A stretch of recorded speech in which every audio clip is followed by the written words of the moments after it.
미리 말하면 G2보다는 지원 과정이거든요. 그래서 별로 어렵진 않아요. 보면 마그마가 생성되는 게 이 그림 여기 있는 아래에 있는 이 그림 여기부터 바로 갈게요. 보면 이 해령에서 해양 지각이 생성되는 거 알고 있죠? 이렇게 확장하면서. 그리고 여기가 이름이 뭐죠? 이 해양 지각이 섭입하는 곳.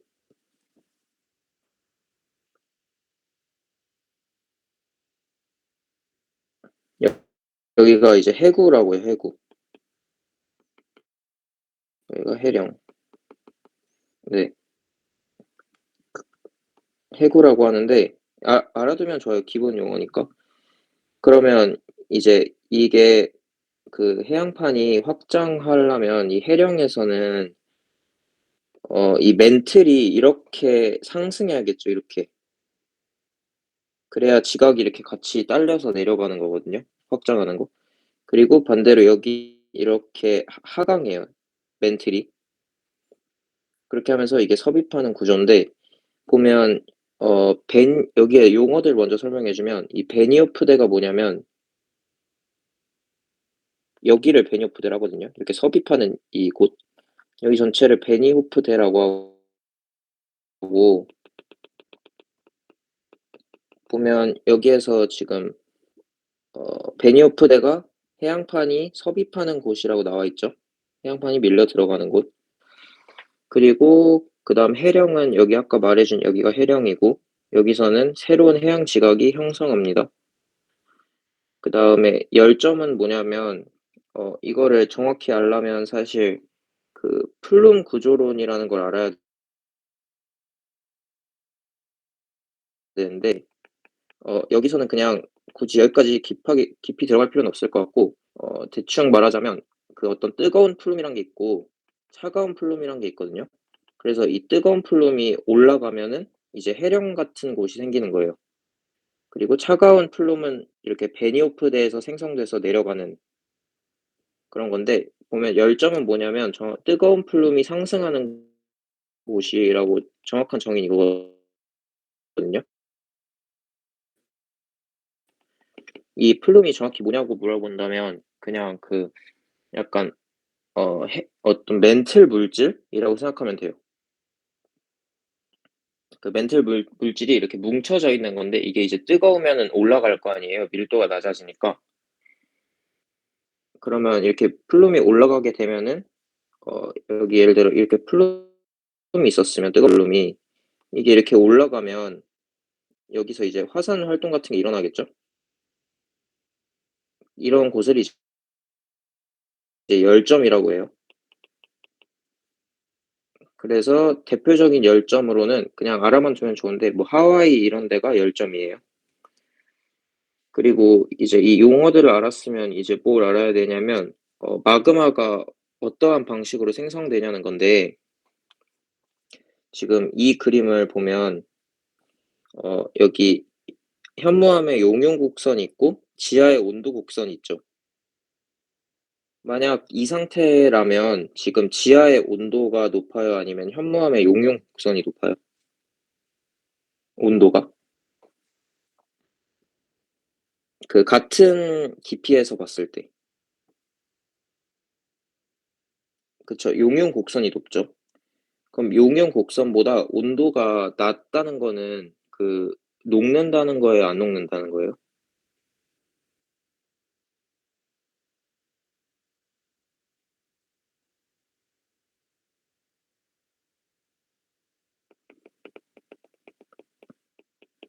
그쵸. 현무암의 용융 곡선이라는 게 어 잠시만요. 현무암의 용융 곡선이라는 게 뭐냐면 현무암이 이제 용융 점이 되어야 액체로 변하기 시작하잖아요. 용융점보다 높아져야 온도가. 다시 할게요. 그 용융점이 뭔지 알죠? 용융점. 용융점이 고체에서 이제 액체로 바뀌는 딱 그 온도를 말하거든요. 예를 들어서 얼음의 용융점은 0 도죠. 얼음이 딱 0 도에서 물로 바뀌잖아요. 그것처럼 현무암은 이제 이 지점에 딱 이것보다 높아져야 여기서 이제 비로소 액체가 되는 거예요. 이전에는 고체 상태고. 근데 지금 보면 지하의 온도 곡선이 여기 있잖아요. 이게 지하의 온도 곡선이니까 지하의 온도 곡선은 지금 용융점보다 낮죠. 그러면 지하에 어떠한 물질이 있을 때 걔는 고체 상태일까요? 액체 상태일까요? 그쵸. 일반적으로 전부 다 고체 상태겠죠. 근데 보면 우리가 여기 아래에서 보면 이렇게 막 마그마 활동들이 지금 생기고 있잖아요. 그러면 그게 어떻게 가능한지 그걸 이제 알아보는 건데 보면 이 A라는 점 있죠. 이 A라는 점에 있는 물질이 용융되기 위해서는 첫 번째 방법은 이렇게 위로 올라가서 이 용융점에 도달하는 방법이 있고 두 번째 방법은 이렇게 해서 이 용융점에 도달하는 방법이 있죠. 그래서 이 첫 번째 방식은 뭐라고 하냐면 지금 보면 깊이가 올라간 거잖아요. 그래서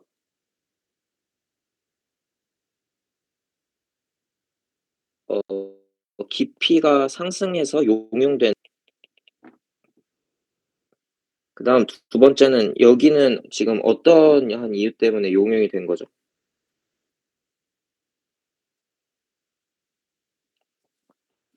그쵸. 그래서 온도 상승에 의한 용융이라고 해요. 그리고 세 번째가 좀 특이한데 바로 이거거든요, 이거. 이게 뭐냐면 지금 보면 물이 포함된 화강암의 용융 곡선이라고 되어 있죠.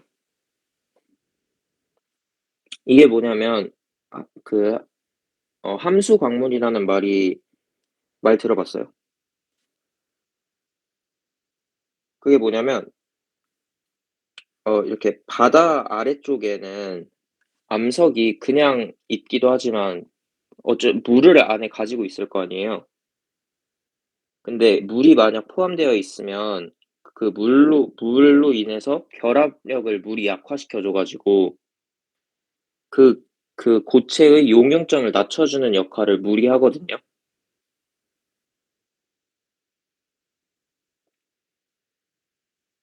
결합 약화시켜 주니까 용융점이 낮아진다. 그쵸. 왜냐면 결합력 용융되는 이유가 분자 운동이 활발해지면서 그 결합력이 약해지기 때문이잖아요. 근데 물 때문에 애초에 결합력이 쪼금 약화돼 있는 상태로 애초에 시작을 하니까 용융점이 낮아지는 거죠. 그래서 어 그것 때문에 함수 광물이 있으면 이 용융 곡선 자체가 이쪽으로 바뀌어요. 이 검정색에서 이 주황색이 아니라 초록색으로 바뀌는 거거든요. 그 곡선이 바뀌면서 용융되는 경우가 있는데 이 세 번째 경우를 뭐라고 하냐면 잘 안 보이네요. 다른 색으로 한번 이 세 번째 경우를 어 함수 광물에 의한 용융이라고 해요. 그래서 이 세 가지 경우만 알면 되는데 이 세 가지 경우에 의해서 각각 해령, 해구, 열점에서 어떻게 마그마가 생성되는지를 완벽하게 이해할 수 있으면 돼요. 처음으로 해령인데 해령은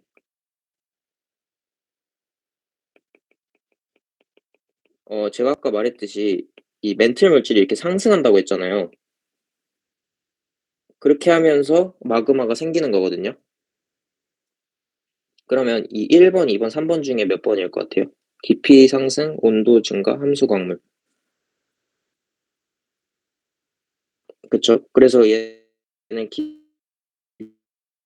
상승에 의한 용융이라고 생각하면 돼요.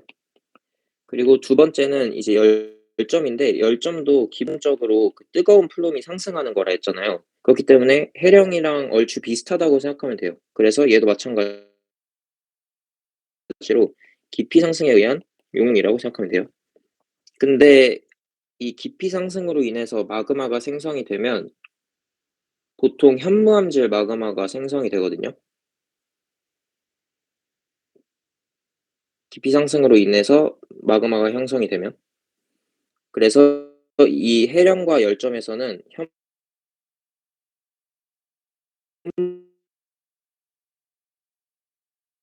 현무암질 마그마, 그다음 세 번째는 이제 해구인데, 해구는 조금 다르기 때문에 해구를. 아, 그래요? 소리 끊기나요? 잠시만요.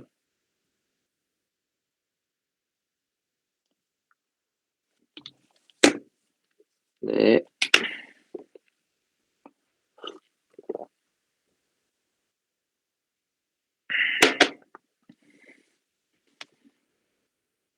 혹시 지금도 좀 끊기나요?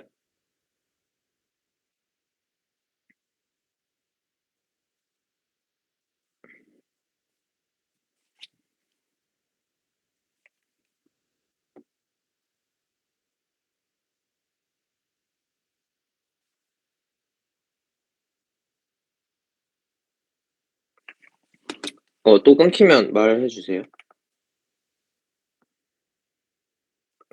그래서 어 이제 해구를 볼 건데, 해구는 아까랑 다른 게 뭐냐면, 보면 해구의 특징은 이 섭입한다는 거죠, 판이. 섭입. 네.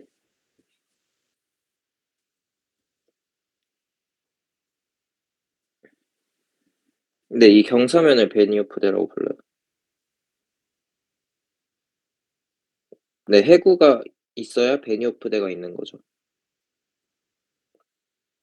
그래서 네.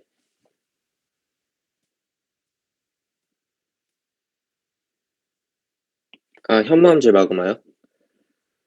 이거는 이제 이 그래프를 보면 알 수 있는데, 지금 보면 이게 현무암의 용융 곡선이잖아요. 그래서 이게 깊이가 상승한 경우에 현무암이 생기는 거죠. 근데 지금 보면 얘는 물이 포함된 화강암이죠, 화강암. 화강암. 그 이거 핑크색, 여기에는 물이 포함된 화강암의 용융 곡선이잖아요. 그러면 이 경우에는 화강암질 마그마가 형성이 되는 거죠. 그래서 해구에서는 이게 바닷속에 있는 해양판이잖아요, 지금. 그렇기 때문에 바닷속에 있는 해양판은 함수 광물을 많이 포함하고 있겠죠. 왜냐면 바다 아니니까. 근데 해구가 이렇게 섭입을 하게 되면 그 함수 광물이 그대로 같이 이 판과 함께 베니오프대를 따라서 아래로 내려갈 거 아니에요. 그러면서 이 함수 광물의 영향으로 이 용융 곡선이 물이 포함된 화강암의 용융 곡선으로 이렇게 바뀌겠죠. 그렇게 되면은 같은 깊이여도 물이 포함됐기 때문에 용융점이 낮아져서 용융이 되겠죠. 그러면 화강암질 마그마가 생기겠죠. 그래서 이 아래쪽에서는, 여기에서는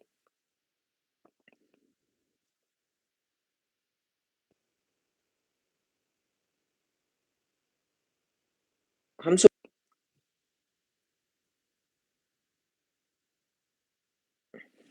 그래요?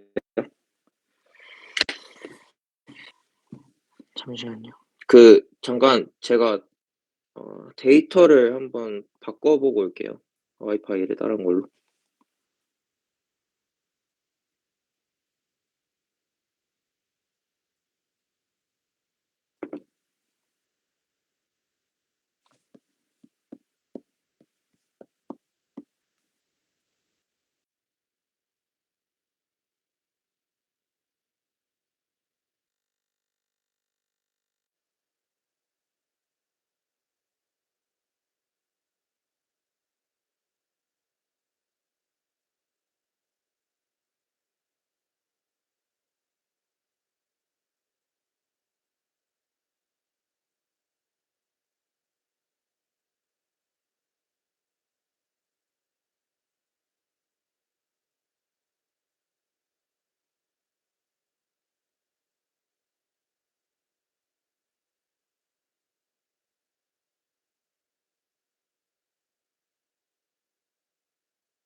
이제 좀 안 끊기나요?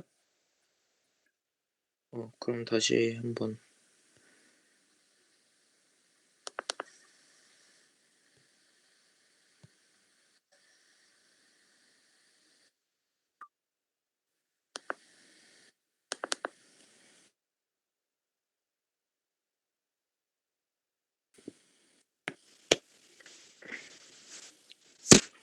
어디까지 지금 이해했어요?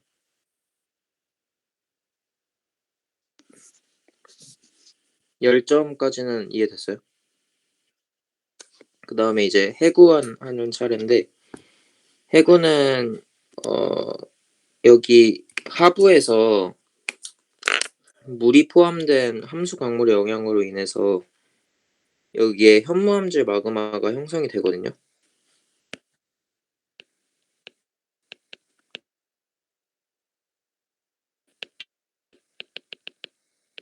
암질 마그마가 형성이 되는데, 여기가 이 해령과 열점과는 다른 점은 얘가 이렇게 올라가면서 이 대륙판을 만나게 된다는 거예요.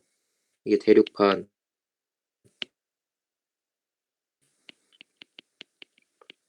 근데 다른 것들은 그냥 바로 마그마 형태로 나올 수 있었죠. 열점이나 해령은 여기에서 그냥 이렇게 쭉 올라가면 이게 분출될 거 아니에요. 열점도 마찬가지고. 근데 해구 같은 경우에는 이 현무암질 마그마가 위로 올라가면서 대륙판을 만나게 되는데, 이 대륙판, 온도가 낮은 대륙판과 온도가 높은 현무암질 마그마가 만나면 여기에서 어떠한 일이 일어날까요?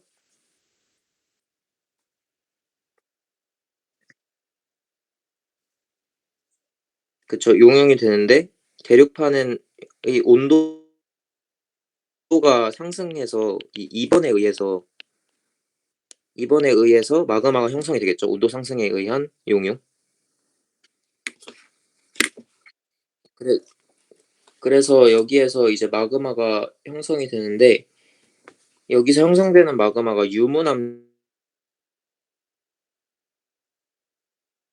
마그마거든요. 그 유문암질 마그마랑 화강암질 마그마는 같은 거예요, 참고로. 여기 필기에 화강암질 마그마라고 되어 있어서. 그래서 여기서 유문암질 마그마가 형성됐고, 기존에 현무암질 마그마가 있었잖아요. 그래서 이 두 개가 섞이게 되면 유문암질 마그마 더하기 현무암질 마그마 하면은 이 중간 성분을 띠는 게 바로 안산암질 마그마라서, 결국 분출되는 거는 안산암질 마그마가 되는 건데, 이거를 제가 그 유문암, 안산암, 현무암 이거 암석들의 특징을 좀 알고 있어요.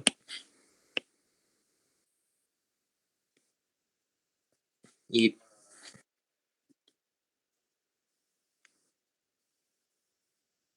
이게 뭐냐면, 어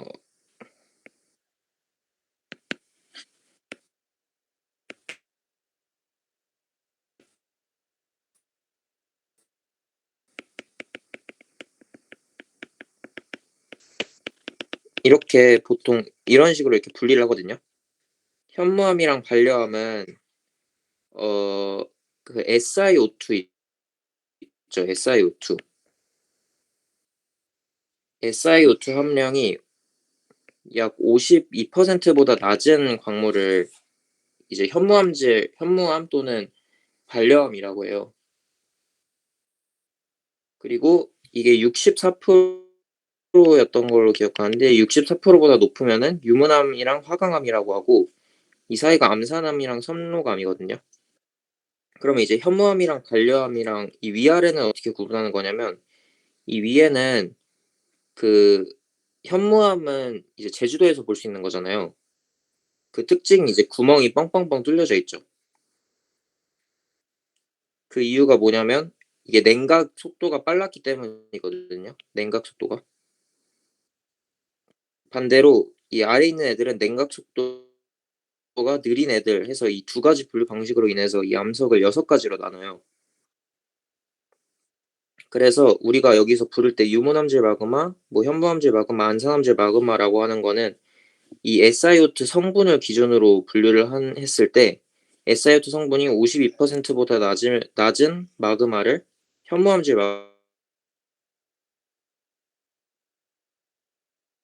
마그마라고 하고 그 64%보다 높은 마그마를 화강암질 마그마 또는 유문암질 마그마라고 하고 그 사이 성분을 띠는 거를 안산암질 마그마라고 하는 건데 그렇기 때문에 여기서 왜 현무암질 마그마랑 유문암질 마그마가 섞이면 안산암질 마그마가 되는지 알겠죠?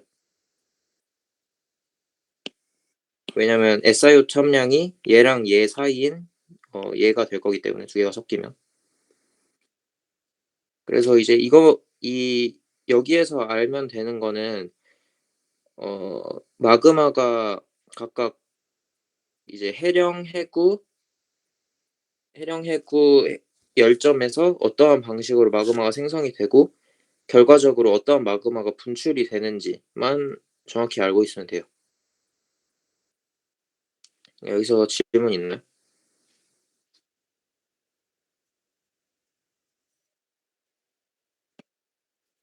네.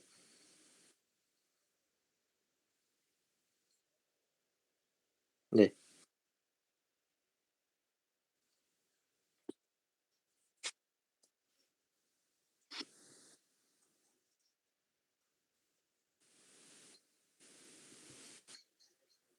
네.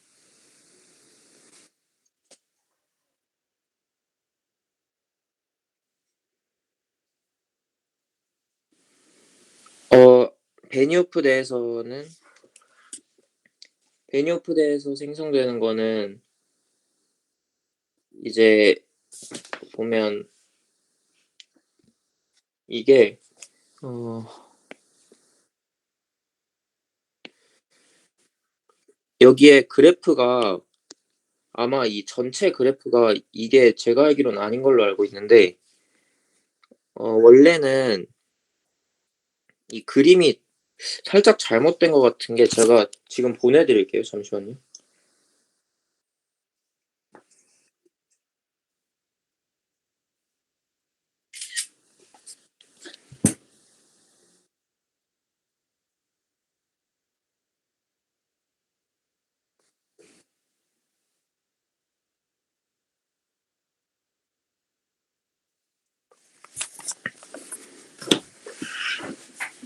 지금 보내 드렸는데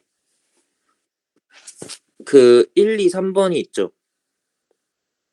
그래서 1번 이 여기서 잘못된 게 뭐냐면 어 이게 안 그려져 있어요. 물이 포함된 멘틀의 용융 곡선. 이 멘틀은 그냥 이제 현무암이라 생각해 줘도 돼요. 근데 지금 이게 그려져 있어야지 되는데 그 함수 광물로 인해서 이게 생기는 게 아니라 이 이거 물이 포함된 화강암의 용융 곡선으로 바뀌는 게 아니라 이렇게 바뀌는 거예요. 이 그래프가 빨간색이 이 다른 빨간색으로 이렇게 바뀌는 거거든요. 그렇기 때문에 여기서 현무암질 마그마가 형성이 되는 게 맞아요. 그 네. 멘틀은 현무암질은 아니죠, 명확하게 말하면. 네, 맞는데 어 여기에서는 이제 멘틀이랑 상부 멘틀이랑 그다음에 지각이 같이 섭입하는 거죠. 근데 여기에서 섭입하는 지각이 해양 지각이잖아요. 근데 해양 지각이 대부분 현무암으로 구성된 거 알고 있어요?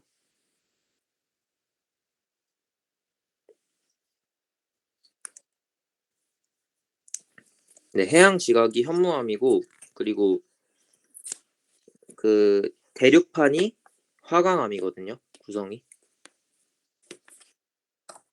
네. 대륙 지각이 화강암. 그렇기 때문에 여기에서는 이제 현무암의 용융 곡선이라고 되어 있는데, 대략 현무암이랑 여기에서 의미하는 멘틀은 비슷하다고 생각해 줘도 돼요. 왜냐면 이 멘틀이 의미하는 게 어 해양 지각이랑 상부 멘틀을 말하기 때문에 감람암이랑 현무암질이 섞여 있는 거라서 그렇게 생각해 줘도 되고, 이 그래프는 제가 봤을 때 지금 보면 좀 헷갈릴 것 같고, 제가 보내준 그래프 있잖아요. 그걸로 그 세 가지 작용을 생각해 주면 돼요. 그 세 가지 작용을 생각해 주면 되고, 그래서 다시 정리하자면 해령에서는 온도 상승이 아니라 높이 상승으로 인해서 현무암질 마그마가 형성되는 거고, 열점도 해령이랑 똑같고, 해구에서는 함수 강물로 인해서 물이 포함돼서 용융곡선이 바뀌게 되면서 현무암질 마그마가 생성이 되고, 그 현무암질 마그마가 상승하면서 대륙판의 하부를 만나서 대륙판의 하부를 녹여 가지고 거기서 유문암질 마그마가 형성이 되고, 이 두 개가 섞여진 안사암질 마그마가 분출된다. 이렇게 세 가지 경우에서 대해서 생각해 주면 돼요. 그렇게 하면은 여기 내용은 다 한 것 같아요.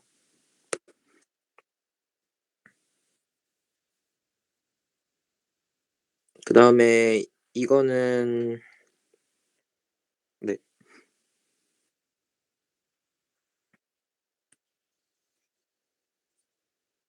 네. 그러니까 용융 곡선이 낮아진다는 거는 용융점이 낮아진다는 거랑 같은 얘기죠. 그러니까 예를 들어서 지금 100 도인데 용융점이 120 도예요. 그러면은 안 녹겠죠? 근데 용융점이 120 도에서 80 도로 바뀌었어요. 그러면 녹겠죠? 그 용융점을 바꿔주는 역할을 하는 게 물인 거예요, 함수 광물. 그래서 온도가 낮아졌다고 하기보다는 용융점이 낮아진 거죠. 네. 네.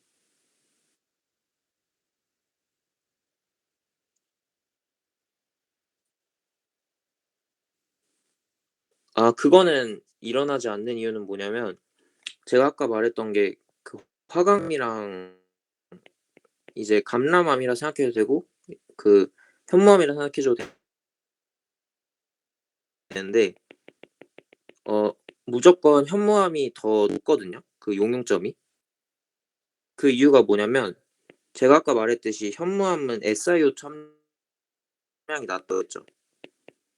여기 보면 52% 보다 낮다고 했잖아요. 화강암은 SiO2 함량이 높다고 했잖아요. 근데 SiO2 함량이 낮으면 그 대신에 뭐가 더 많이 채워져 있냐면,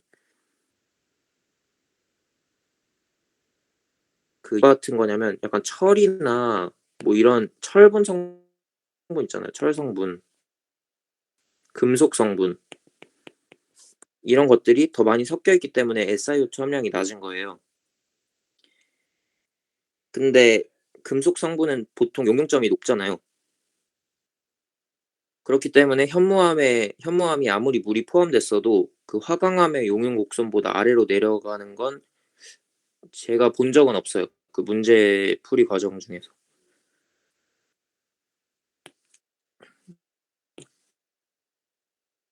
그래서 그거는 그냥 무조건 그렇게 생각해 주면 될 것 같아요.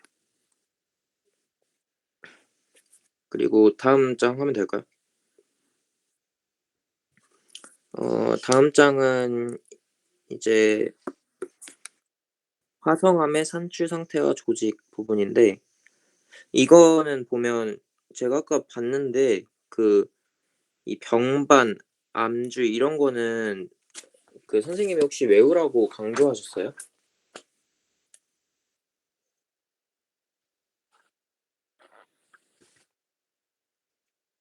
네. 아마도 제가 봤을 때는 여기에서는 이걸 암기로 문제 변별을 하진 않을 것 같긴 하거든요.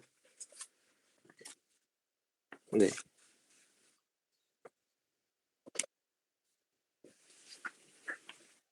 어 그 낼 수도 있을 것 같아요. 그러면 일단 그전에 이거를 먼저 이 세립질, 반정질, 조립질 이거를 에 대해서 볼 건데 세립질이랑 조립질 대충 알고 있어요? 그쵸. 입자 크기로 하는 건데 입자 크기가 왜 달라지죠? 그쵸. 냉각 속도가 다르기 때문에 냉각이 빨리 된 게 세립질이죠. 냉각 속도가 빠른 게 세립지고 냉각 속도가 느린 게 조립질이다 이렇게 생각해 주면 되고 이 반정질은 이게 반정과 섞기로 이루어져 있는 거거든요. 그래서 반정은 어 입자의 크기가 큰 상태, 그니까 입자의 크기가 크다는 거는 이게 굳이 말하자면 조립질인 상태죠. 그리고 섞기는 굳이 말하자면 세립질에 가까운 조직이에요. 그래서 이게 같이 있는 거를 이제 반정질이라고 하고 여기에서 뭐가 더 먼저 생성이 되는지 알고 있어요?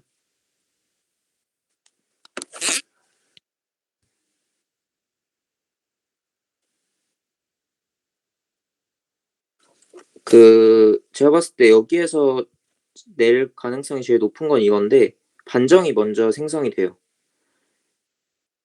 왜냐면 반정이 입자 크기가 크다는 거는 입자가 만들어질 때까지의 그 시간이 충분했다는 거죠. 그렇기 때문에 지금 이 상태에서 봤을 때 반정은 입자 크기가 이미 굳어질 만큼 충분했다는 거죠, 시간이. 그래서 '반정질이 먼저 생성되었다.' 이렇게 생각하면 될 것 같아요.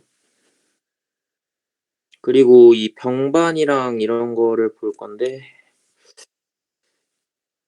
어 어디부터 해야 되냐면 여기부터 볼게요. 마그마가 이렇게 아래에 있잖아요. 이 암주는 뭐냐면 어 잠시만요. 암주 암주랑 암상이 좀 헷갈리는데 혹시 암주가 정확히 뭔지 알고 있어요?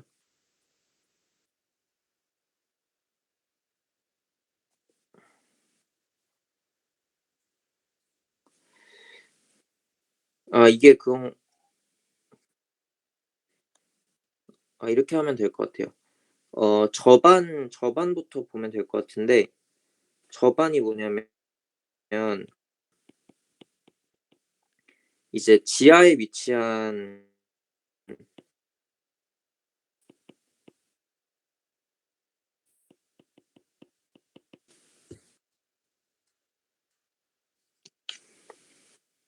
심성암이 뭔지 알죠? 이제 깊이에서 만들어진 거기 때문에 심성암은 그럼 조립질일까요? 세립질일까요? 그쵸. 그래서 아래로 갈수록 조립질이라고 생각하면 되고 위로 갈수록 세립질이다 이렇게 생각해 주면 될 것 같고 그다음에 저반 다음에 볼 게 이제 암주인데 암주가 저반에서 생겨났다고 생각하면 돼요. 그러니까 저반에서 약간 볼록 튀어나온 부분?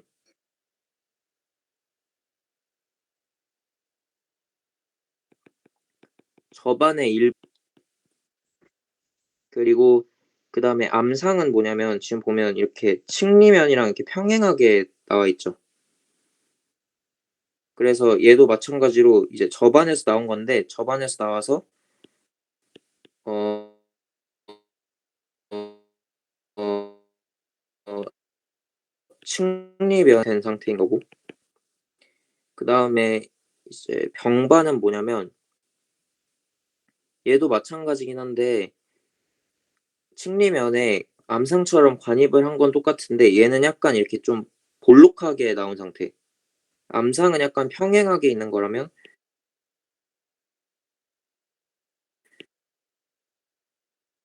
병반은 네. 이게 병반이고 그다음에 암맥은 그냥 말 그대로 맥이 이제 뭐 금맥 이런 말 할 때 이렇게 좀 이렇게 흘러나온 이런 거라고 하잖아요. 이렇게 쪼금 한 줄기로. 그것처럼 암맥은 뭐냐면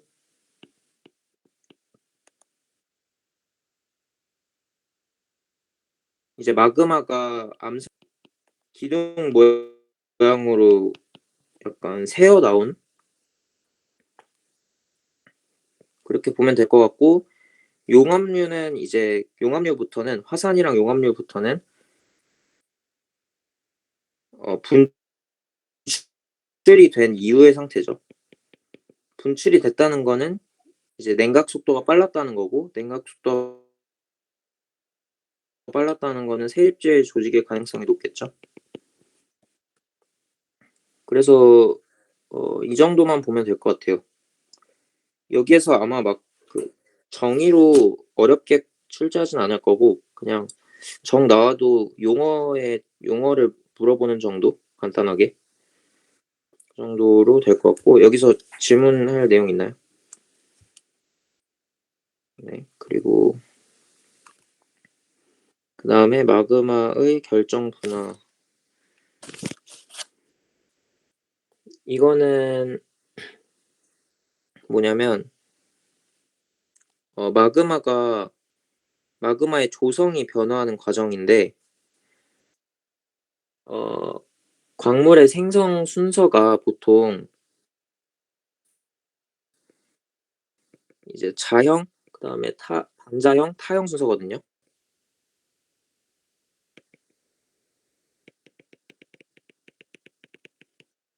이게 아까 전에 이거랑 비슷한 거예요. 그 반정질에서 설명한 거랑 비슷한 건데 먼저 이렇게 그 용융점이 낮은 애들이 먼저 굳겠죠. 그런 애들이 이제 굳으면서 먼저 이렇게 큰 결정을 형성한 애들이 이렇게 먼저 생기게 되고 얘네들을 뭐라고 하냐면 자형이라고 해요, 자형.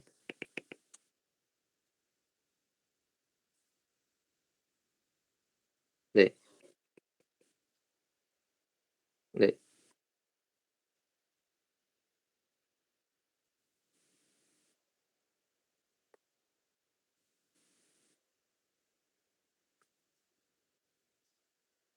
네 맞아요. 아 제가 낮은 이라고 했었나요?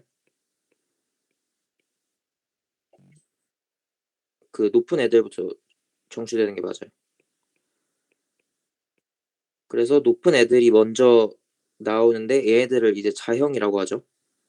그래서 얘네들은 충분히 시간이 길게 되기 때문에 굳을 시간이 충분히 있어서 모양을 완전히 갖추게 되고 그다음에 반자형은 자형만큼은 아니지만 그래도 이렇게 결정을 가진 이런 느낌으로 있게 되고 그다음에 마지막에 온도가 더 내려가면 이렇게 겉에 약간 이렇게 뭐 점점점점 이런 느낌으로 해서 이렇게 타형이 생기거든요. 그래서 이제 이런 질문을 하면 문제에서 이런 그림을 주고 나서 뭐 선후 관계를 예를 들어 어떤 한 그림은 자형만 나타나 있고 어떤 한 그림은 자형이랑 뭐 반자형, 타형이 다 나타나 있는 그림이 있으면 뭐가 먼저고 뭐가 나중인지 구분하는 거나 뭐가 용융점이 높은지 낮은지 아니면 뭐가 더 결정이 잘 나타나 있는지 안 나타나 있는지 이런 걸로 보통 질문을 하거든요. 그래서 그냥 이 자형, 반자형, 타형 순서로 생겨난다는 거 정도만 알고 있으면 돼요.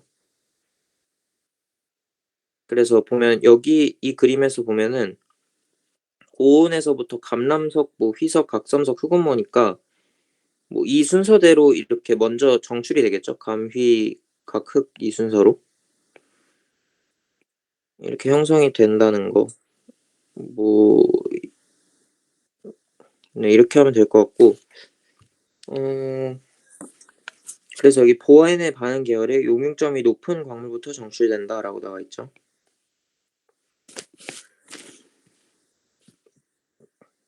그다음에 이거는 뭐냐면 초기 정출 초기 정출이랑 후기 정출을 구분하는 건데 초기 정출은 당연히 높은 온도니까 온도가 높겠죠.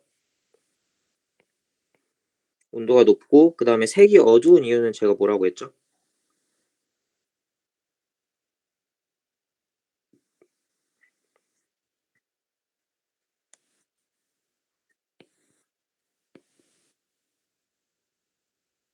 색이 어두운 이유는 어 유색 광물을 많이 포함하고 있기 때문이에요. 유색 광물이 주로 금속이기 때문에 유색 광물이 많다는 거는 곧 그 용융점이 높다는 거랑 같은 거라서 그래서 유색 광물이 많아서 용융점이 높고 그래서 초기에 정출되는 거죠. 그리고 당연히 금속 성분이 많으니까 밀도도 높겠죠. 금속은 보통 밀도가 높으니까. 그래서 지금 보면 많은 원소에 Mg, Fe, Ca 이런 거 있잖아요. 칼륨. 이게 다 금속이죠, 보면. 그래서 이게 의미하는 바가 금속이 많다라고 생각하면 돼요. 그리고 SiO2가 낮고 그래서 얘로는 현무암이 있다. 라고 보면 되고 그리고 네. 네. 네. 네. 근데 지금 보면 불연속 반응 계열이랑 연속 반응 계열이라는 게 있잖아요.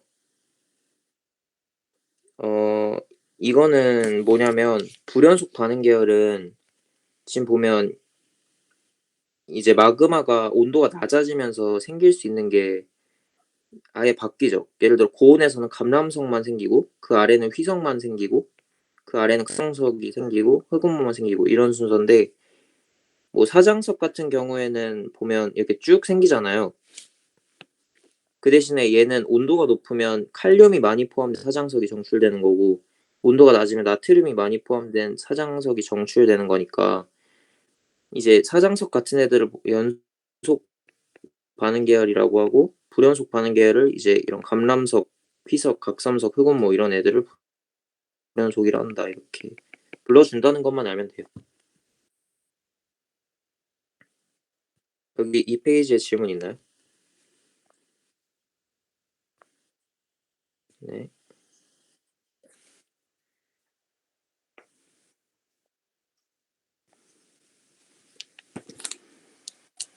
어 이게 제가 아까 말했던 그건데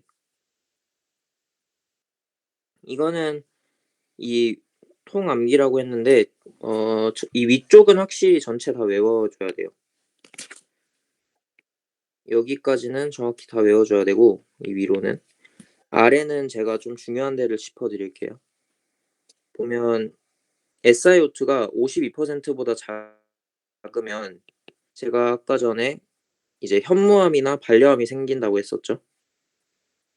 현무암, 반려암이 생기고 얘네들은 SiO2가 적은 대신에 함수 광물이 많아서 함수 광물이 아니라 유색 광물이 많아서 금속 성분이 많고 그래서 색이 어둡고 밀도도 높다 이렇게 말했죠.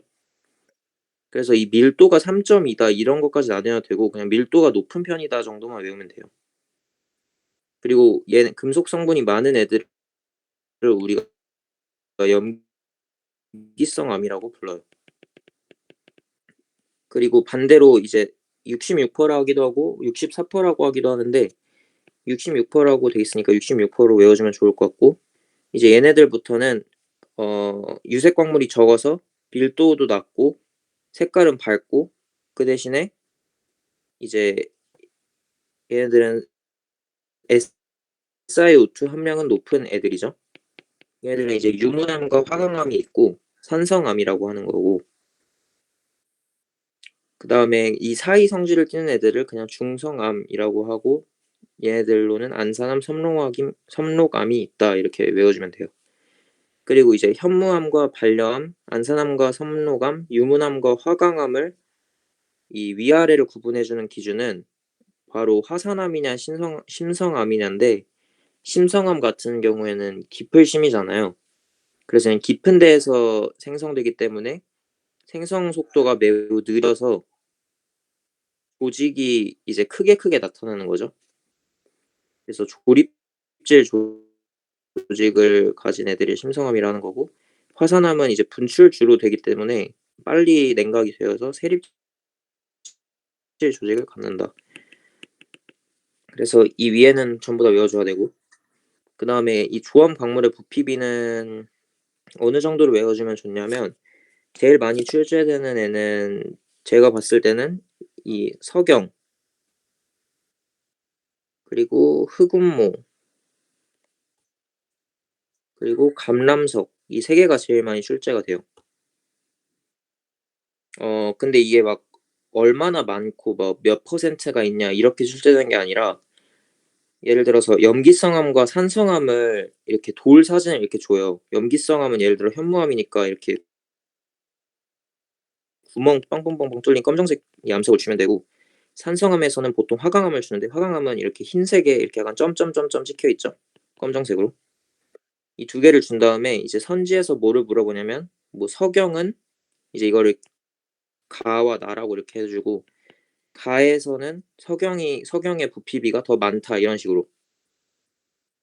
그렇기 때문에 뭐 퍼센트까지 외울 필요는 없고 그냥 네 석영, 흑운모, 감람석에 대해서는 뭐가 더 많은지 정도는 알아주면 좋을 것 같고 그다음에 이제 그 흑운모랑 감람석은 이게 지금 색칠되어 있는 게 뭐냐면 색칠되어 있는 게 그 이 유색 광물을 지금 색칠해 놓은 거거든요. 그래서 유색 광물에 감람석, 희석, 흑우모가 있다. 이 정도 외워주면 좋아요. 감휘, 흑. 이 세 개는 유색 광물이고 무색 광물은 이제 주로 나오는 게 석영이랑 사장석. 뭐 더 하면은 정장석까지. 그냥 이런 게 있다라고 생각해주면 되고 막 엄청나게 외워줄 필요는 없고 그리고 그 다음에 이 아래에서는 어디를 집중해서 보면 되냐면 지금 보면 알루미늄, Fe, Ca, Mg 다 금속이죠. 그리고 K, Na 다 비금속이죠. 그래서 금속 성분이 염기성암에 많고 비금속 성분이 산성암에 많다 이렇게만 외워주면 되고 뭐 퍼센트라던가 뭐가 더 많고 뭐 이런 것까지는 안 외워줘도 돼요. 그 다음에 사장석의 정출 과정 이거는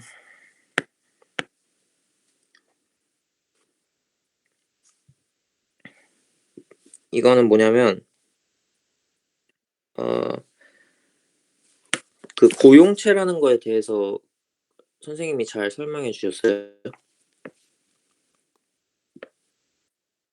뭐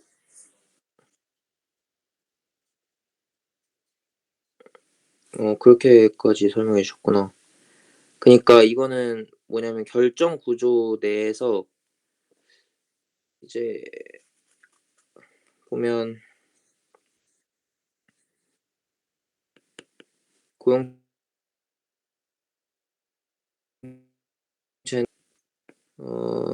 특정은 원자가 원자의 자리가 뭐라 해야 되지? 이렇다기보다 그냥 다양한 약간 결정 구조라고 생각해 주면 될 것 같아요. 하나의 상태에 대해서도.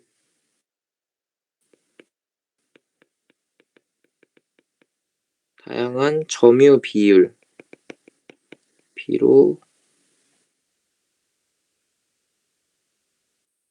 구성된. 그래서 그것도 혹시 설명해 주세요. 뭐 치환 고용체 이런 거? 그런 거 하나요? 네.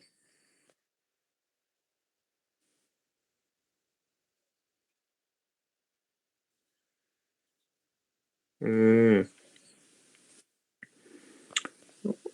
이 용어를 제가 이거 지금 무슨 뭐라고 글씨 써져 있는 거예요?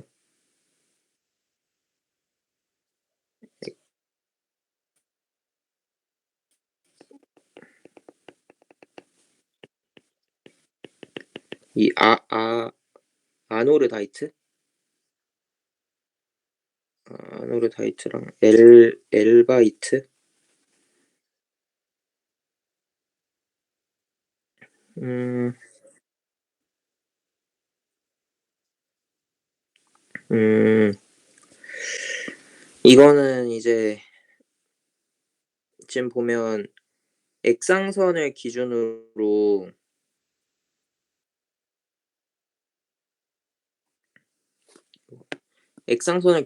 위쪽은 액체겠죠? 왜냐면 온도가 더 높은 거니까. 그다음에 아래 고상선을 기준으로 아래는 고체고 그 사이는 액체와 고체가 같이 섞여 있는 상태죠. 그래서 당연히 이 온도가 이렇게 올라가는 성분이 지금 아노르다이트가 더 많을수록 온도가 올라가는 이유는 뭔지 알아요?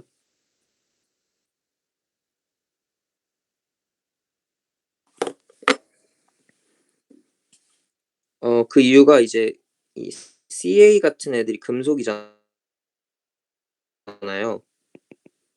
금속이 많아질수록 제가 그 용융점도 높아진다고 아까 말했었죠. 밀도도 높고. 그렇기 때문에 그 이제 어떻게 보면 이 액상선과 고상선이 의미하는 게 용융점이랑 음고점이잖아요. 그래서 이제 용융점이랑 음고점이 더 높으니까 위로 갈수록, 그러니까 성분이 금속 성분이 많아질수록 용융 온도가 높아진다 이렇게 생각하면 돼요.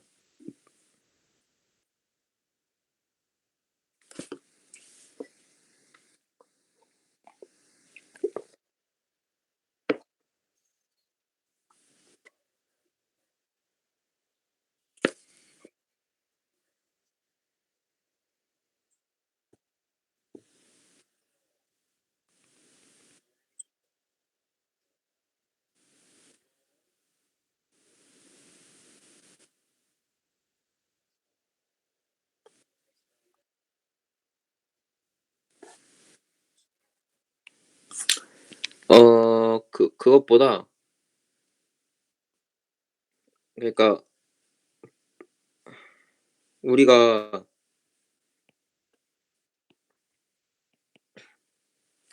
이제 금속 성분이 많아지면 용융점이 높아지잖아요. 그래서 금속 성분이 이렇게 많아질수록 용융점도 더 높아지겠죠, 이렇게. 그거를 지금 이렇게 우상향하도록 이렇게 그려 준 거예요, 둘 다. 그 얘기를 한 거고. 네.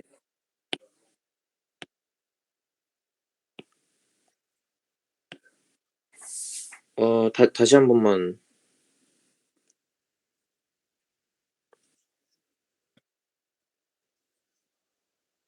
네.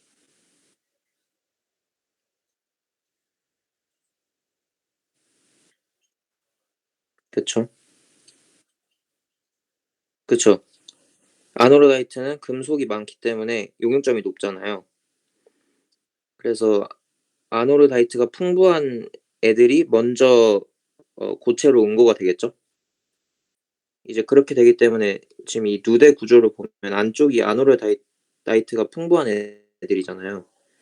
그래서 이게 먼저 생기고 그다음에 엘바이트로 갈수록은 용융점이, 밀도가, 금속 성분이 적어서 밀도가 낮고 용융점이 낮은 애들이기 때문에 좀 더 온도가 낮아져야 응고가 돼서 이 바깥쪽에 이렇게 위치하게 되는 거예요. 그래서 네 그렇게만 생각해 주면 되고 이 그래프 해석이라고 할 거는 그냥 뭐 특별한 건 없는 것 같은데 이 화살표 이동으로에 대해서는 어떤 상황인지 잘 생각해 주면 될 것 같거든요. 예를 들어서 이 액체점에서 시작해서 이게 냉각되면서 지금 처음으로 고체 성분이 나온 거죠. 그러다가 이게 성분이 이렇게 더 아노르다이트 금속 성분이 많아질수록 이제는 고상선에 처음으로 닿게 되면서 결정이 생기게 되고 최초로 뭐 이렇게만 해석해 주면 될 것 같아요. 막 특별하게 여기 그래프에서 뭐 해석해서 낼 문제는 없을 것 같긴 한데 그냥 뭐만 생각해 주면 되냐면 이 액체 위에가 액체 그다음에 액체 플러스 고체 그다음 고체 이렇게 세 개가 있다. 그것만 봐주면 될 것 같아요. 그다음은 여기서 혹시 질문 있었나요?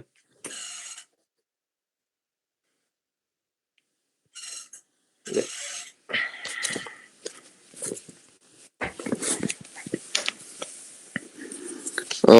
변성암에 대해서인데 우리가 지금까지 배웠던 거는 그 화성암이죠. 지금까지 배웠던 건 화성암이고 이제 지금부터는 변성암에 대해서 배울 건데 변성 작용은 이제 낮은 온도와 어 잠시만요. 속성 작용 및 풍화 작용은 뭔지 알죠?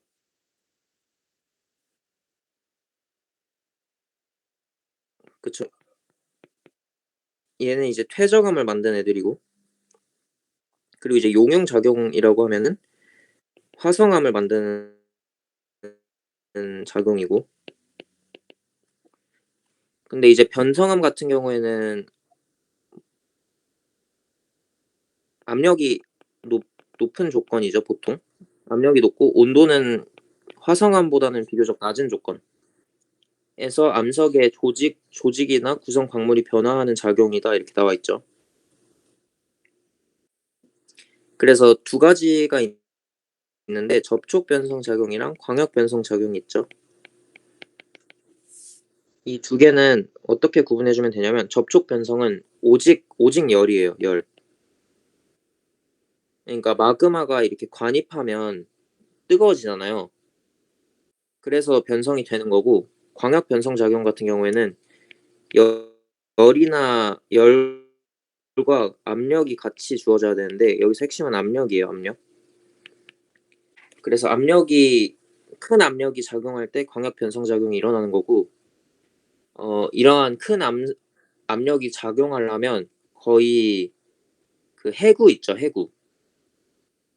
아까 설명했던 해구. 이 해구에서 이렇게 서로 눌리잖아요.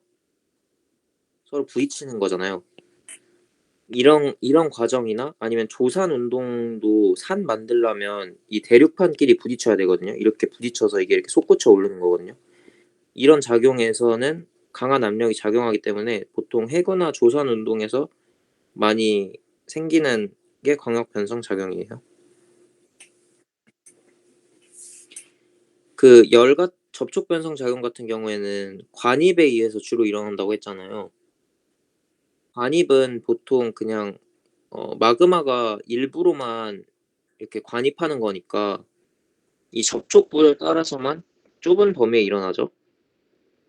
근데 조산 운동은 알다시피 뭐 에베레스트 산이나 이런 거 생각하면 엄청 큰 범위잖아요. 그렇기 때문에 이건 당연히 넓은 범위에서 작용한다는 걸 알 수 있고 재결정 작용이 뭐냐면 이제 녹았다가 다시 굳는 거예요. 왜냐면 온도가 높으니까 다시 녹을 거 아니에요. 그랬다가 다시 굳으면서 이제 변성이 되는 건데 이걸로 인해서 생기는 작용을 재결정 작용이라고 하고 재결정 작용이 일어나면 그 조직이 좀 더 단단하고 치밀해지죠. 이거는 이 재결정 작용이 일어나고 이 접촉 변성 작용에서 생기는 게 두 가지 있는데 홈펠스랑 홈펠스 조직이랑 입상 변정질.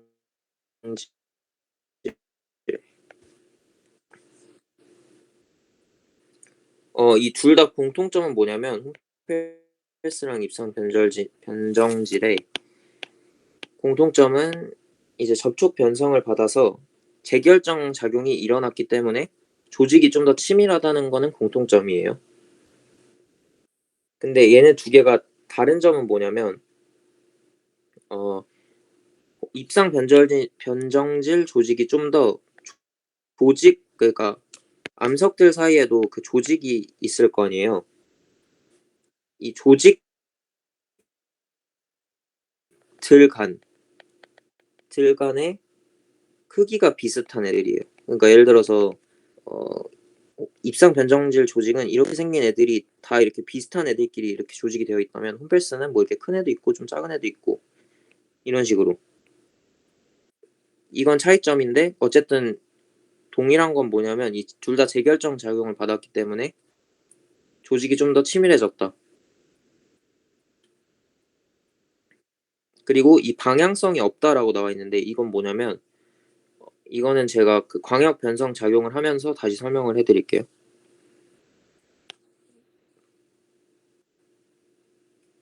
그래서 보면은 여기 광역 변성 작용은 보면 온도의 영향이 큰 경우 광물이 재결정이라고 되어 있잖아요. 이거는 뭐 접촉 변성 작용이랑 비슷하게 나타난다고 생각하면 돼요.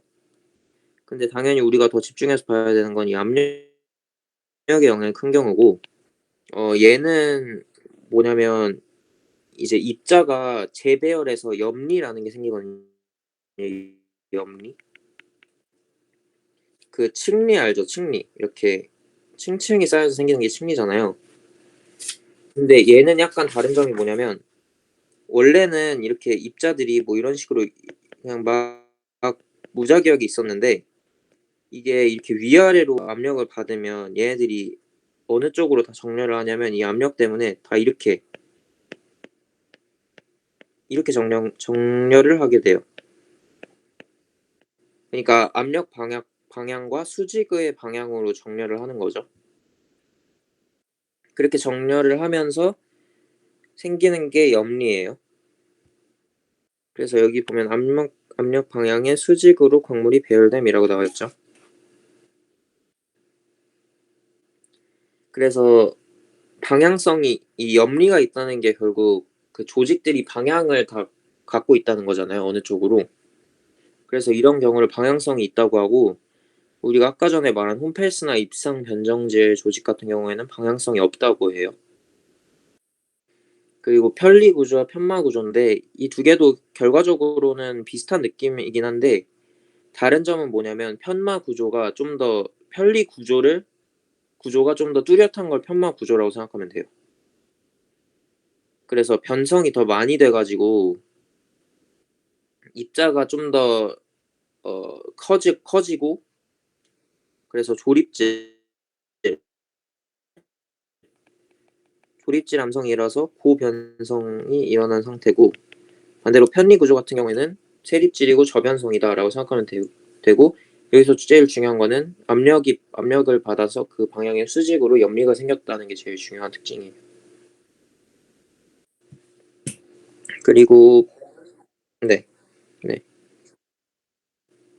네. 왜냐면 어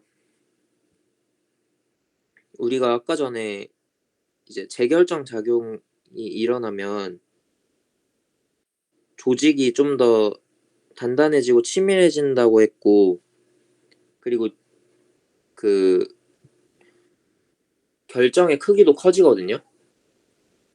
그 이유가 뭐냐면 보통 이제 변성 작용 같은 경우에는 압력이 큰 환경이니까 압력이나 이제 깊이가 좀 깊은 데니까 화산암처럼 이렇게 분출한 경우와 달리 조직이 형성될 시간이 충분하잖아요. 그래서 재결정 작용이 일어나면 결정이 커지거든요.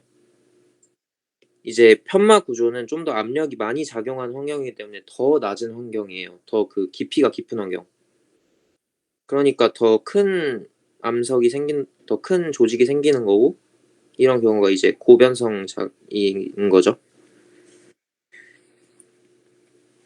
그리고 파쇄 변성 작용은 이건 그렇게 중요한 건 아닌데, 이건 이제 파쇄가 된다는 건데, 보면 압력을 받아 파쇄된다라 돼 있잖아요.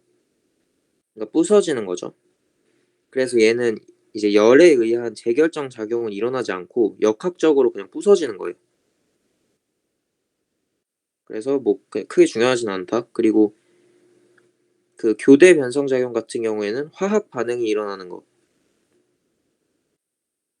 거라서, 이제 우리가 위에서 얘기했던 거는 그냥 조직의 크기가 커지거나 뭐 조직이 방향성을 갖게 되거나 이런 경우잖아요, 접촉 변성이나 광역 변성은. 그렇기 때문에 성분 자체의 변화는 크지 않은데, 교대 변성은 아예 새로운 물질이 생기는 거기 때문에 당연히 광물의 특성 자체가 바뀌게 되죠. 그래서 새로운 광물이 생기는 거예요. 그래서 여기서 보면은 압력이 이걸 보면 압력이 낮은 경우에 생기는 게 압력이 낮고 온도도 낮은 경우에 생기는 게 속성 작용이죠.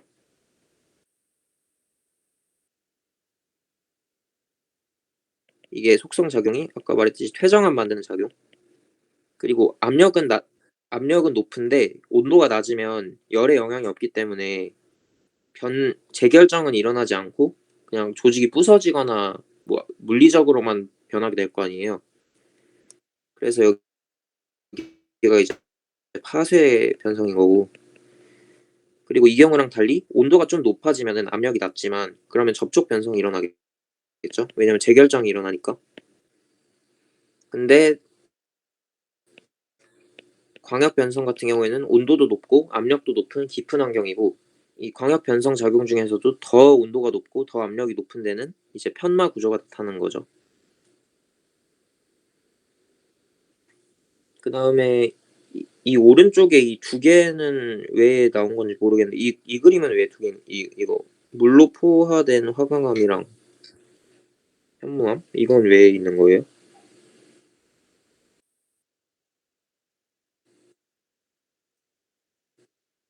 아, 그러니까 제가 봤을 때 이게 있는 이유는 뭐냐면, 이 두 가지 작용은 요 용융 작용이죠. 화성암이 만들어지는. 그러니까 이 광역 변성 작용이나 접촉 변성 작용이나 아무리 온도가 높아봤자 이 용융 작용보다는 온도가 낮을 수밖에 없다는 거를 나타내 주기 위해서 이게 있는 것 같아요. 그러니까 용융 작용이 이랑 변성 작용이랑 같이 있으면 당연히 용융 작용이 더 온도가 높은 데에서 일어나는 과정이라는 거. 여기서 질문 있나요?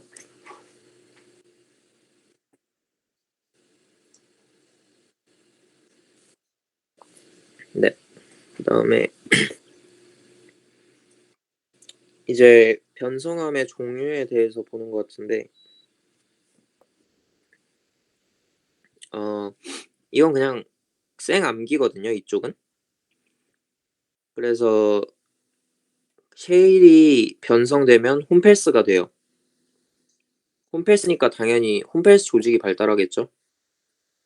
홈펠스 조직의 그 특징이 뭐라 했죠?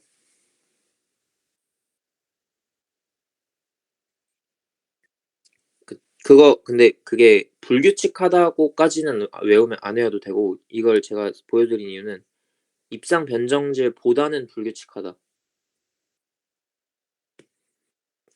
그러니까 막 그 대신에 홈펠스 자체가, 그러니까 그냥 단독으로 홈펠스는 입자 간의 그 조직 간의 크기 차이가 뭐 매우 크다 이렇게 말하면 그 설명은 틀린 거예요. 그냥 단순히, 그쵸, 이제 입상 변정지랑 비교했을 때는 차이가 크다라는 거고, 홈페이스의 특징은 이제 아까 설명했던 대로 입자 크기가 작고 치밀하다. 재결정 작용에 의해서. 그리고 사규석대 이렇게 외우면 되는데 사규석대에서 사함은 규함으로 변성되고 석회암은 대리암으로 변성되는데 얘네 두 개가 변성이 되는 경우에는 입상 변정질 조직을 갖게 되고 얘네들의 특징은 당연히 재결정 작용이기 때문에 조직이 치밀해졌고 입자 크기 커졌고 이런 건 당연히 맞는 거고 그 입자 얘네들은 다른 입자와 간의 크기 차이가 매우 작다가 또 다른 특징이고요. 그리고 광역 변성 같은 경우에는 전판, 천매, 편마 이렇게 이것도 그냥 외워야 돼요. 그래서 이 순서가 뭐냐면 변성이 점점 더 되는 과정이거든요. 처음엔 전판, 그다음에는 지금 보면 점점 이 염리 구조가 뚜렷해지는 거 보이죠? 이 뚜렷해진 이유는 당연히 압력을 더 많이 받았기 때문이겠죠, 변성을. 그리고 이런 질문도 자주 나오는데 뭐 별로 어렵진 않고 압력을 당연히 이쪽으로 받았겠죠? 수직인 방향으로. 그래서 이제 그 순서대로 전판, 천매, 편마 이렇게 외워주면 되고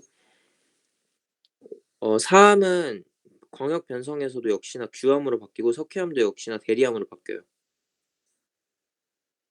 그 대신에 차이는 얘네들은 접촉 변성과 달리 염리가 발달했겠죠. 그리고 현무암은 녹색 편암은 제가 봤을 때 굳이 안 해도 될 것 같고 각섬석 편암, 편마암 이 두 개만. 그다음 화강암은 화강 편암, 화강 편마암인데 이거는 그 외우기 쉬운 게 편암, 편마암 순서잖아요, 계속. 편암, 편마암, 편암, 편마암. 그 앞에만 그냥 화강 붙여주고 이 각섬석 붙여주면 돼요. 그래서 어 편암 같은 경우에는 주로 편리 조직인 거고 편마암 같은 경우부터는 이제 압력이 많이 작용했기 때문에 편마 조직이 되는 거예요.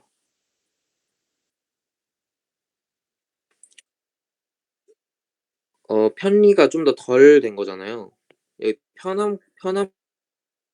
편암까지는 편리 조직이라 보면 되고 편마부터는 돼야 편마 조직이라고 보면 돼요. 그다음에 어 이 이거는 아까 했던 그거랑 별 차이 없는 그 그래프긴 한데 그냥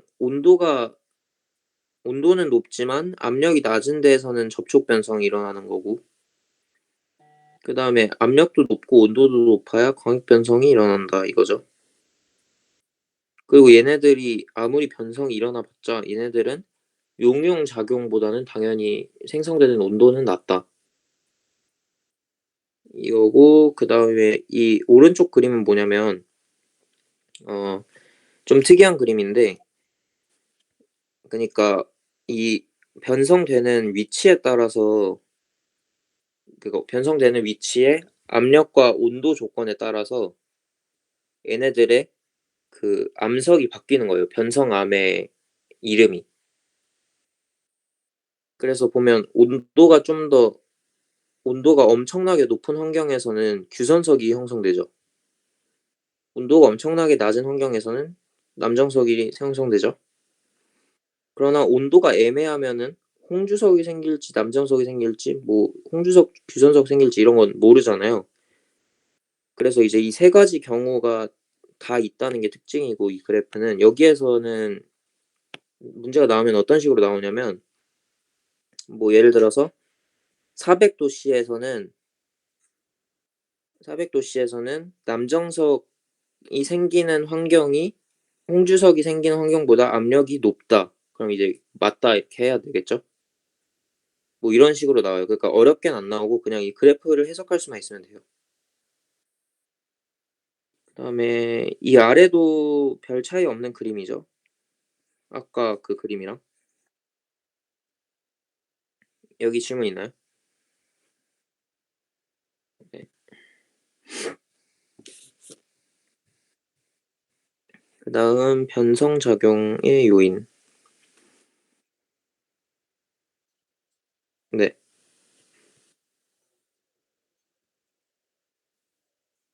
이게 그거 화성작용이 화성암 만드는 작용. 그냥 용융이랑 비슷한 거예요.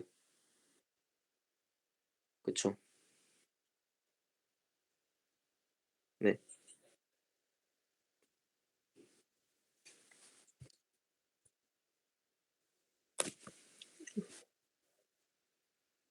그러니까 압력이 이 정도인데 온도가 이렇게 낮을 수는 없다는 거죠, 지구에서는.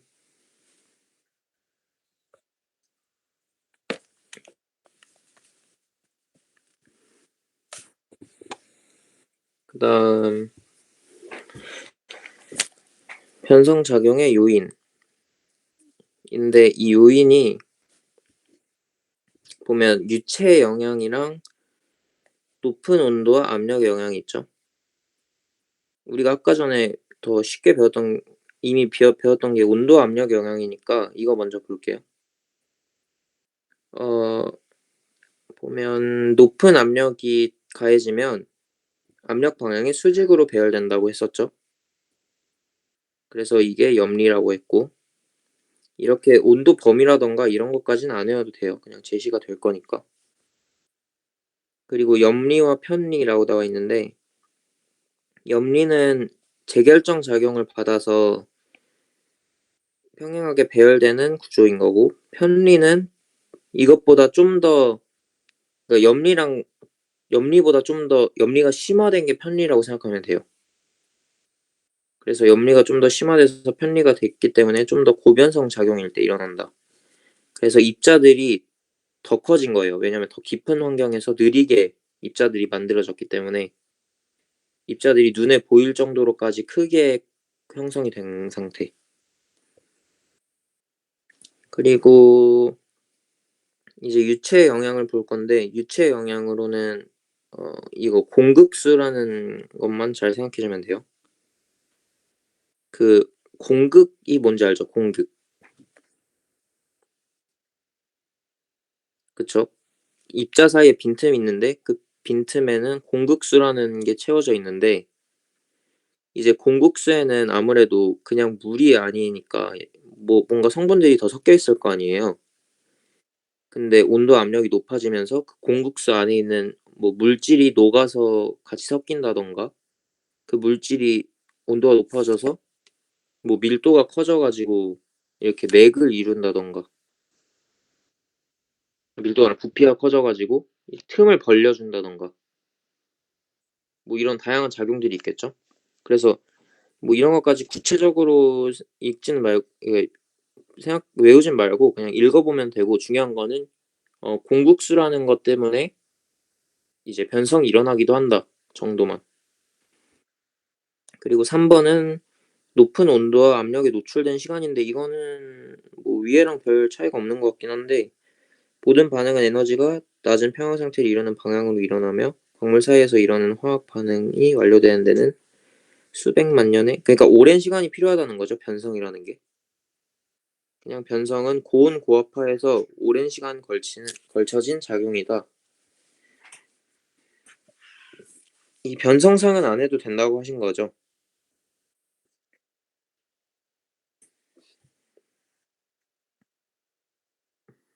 어 이거 이 오른쪽 그림은 보면 이 삼중점 기준으로 해서 아까 전에 설명했죠? 이건 그렇게 크게 어렵게 출제가 안 돼서 그냥 의미만 파악하면 되고 그다음 이 왼쪽은 이것도 아까랑 비슷한 느낌인데 좀 더 고압일 때랑 온도가 더 높을 때랑 각각 형성되는 그 변성함의 종류가 달라진다는 거잖아요. 그래서 예를 들어서 이 온도에서 이 압력이 작용하면 청색 편암상이 생기지만 여기 온도면은 뭐 녹색 편암상이 생기고 이런 경우를 말하는 거죠. 그래서 이것도 그냥 그래프 해석이라서 그렇게 크게 어렵진 않을 거예요. 그다음 온도 압력에 따른 변성상 영향 이것도 아까 했었죠. 온도가 어 그러니까 압력이 낮은 조건에서는 접촉 접촉이 일어나고 온도도 높고 이제 압력도 높으면은 광역이 일어나고 온도는 낮은데 압력은 높으면 파쇄가 일어나고. 그래서 아까 제가 말했던 게 그 섭입대에서 해구 쪽에서 광역 변성 작용 많이 일어난다고 했잖아요. 왜냐하면 압력이 생기는 곳이니까. 보면 여기에서 지금 압력이 제일 많이 작용하는 곳이 이쪽이거든요. 이 베니오프대.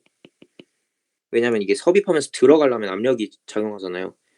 그래서 이제 이쪽 좀 더 깊은 쪽은 아무래도 열에 대한 작용도 있을 거고 압력의 작용도 있겠죠. 왜냐면 열이 생긴 이유는 아래에서 현무암질 마그마가 생기니까 뜨거울 거 아니에요. 왜 현무암질 마그마가 생기는 거죠? 여기서? 그쵸?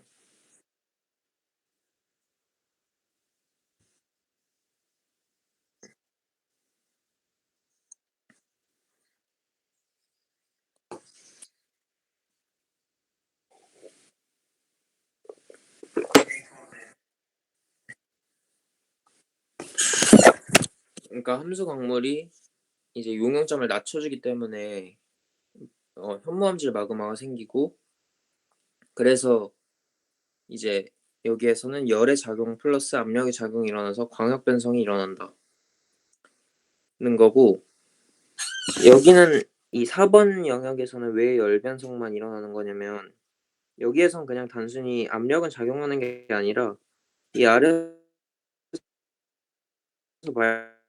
발생된 현무암질 마그마가 올라가서 유문암질 마그마를 만드는 과정이잖아요. 그렇기 때문에 여기는 압력의 작용은 없기 때문에 4번 영역에서는 이제 접촉 변성이 일어나는 거죠. 여기선 접촉.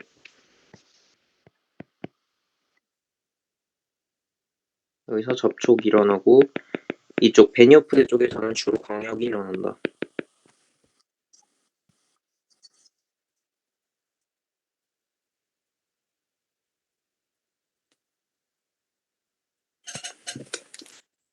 여기에 질문 있나요?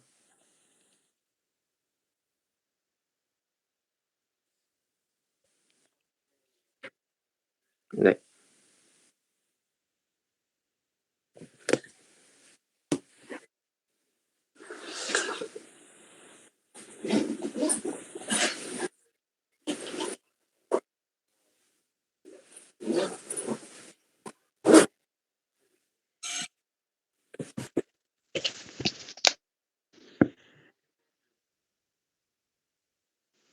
네, 맞아요. 물이 포함된 화강암이 아니라 네, 현무암으로 보는 게 맞아요. 제가 보내준 그림 있잖아요. 그 사진을 참고하면 될 것 같아요. 네.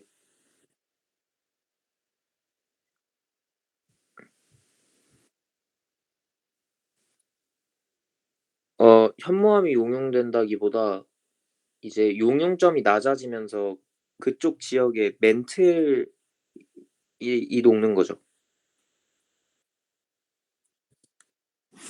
네, 멘틀이랑 이 해양 지각이랑 녹는 거죠.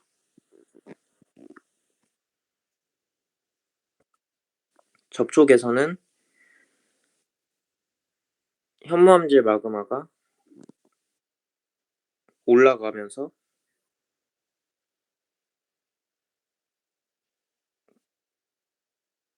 그쵸. 화강암질이니까 온도가 높아져서 화강암질 마그마가 생기는 거죠. 그게 섞여서 생기는 게 암산암질 마그마고 그게 분출이 되는 거죠, 결국.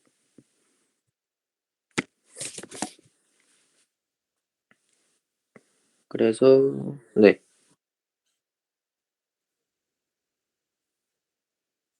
현무암질 마그마가 대륙 지각을 녹이는 거죠.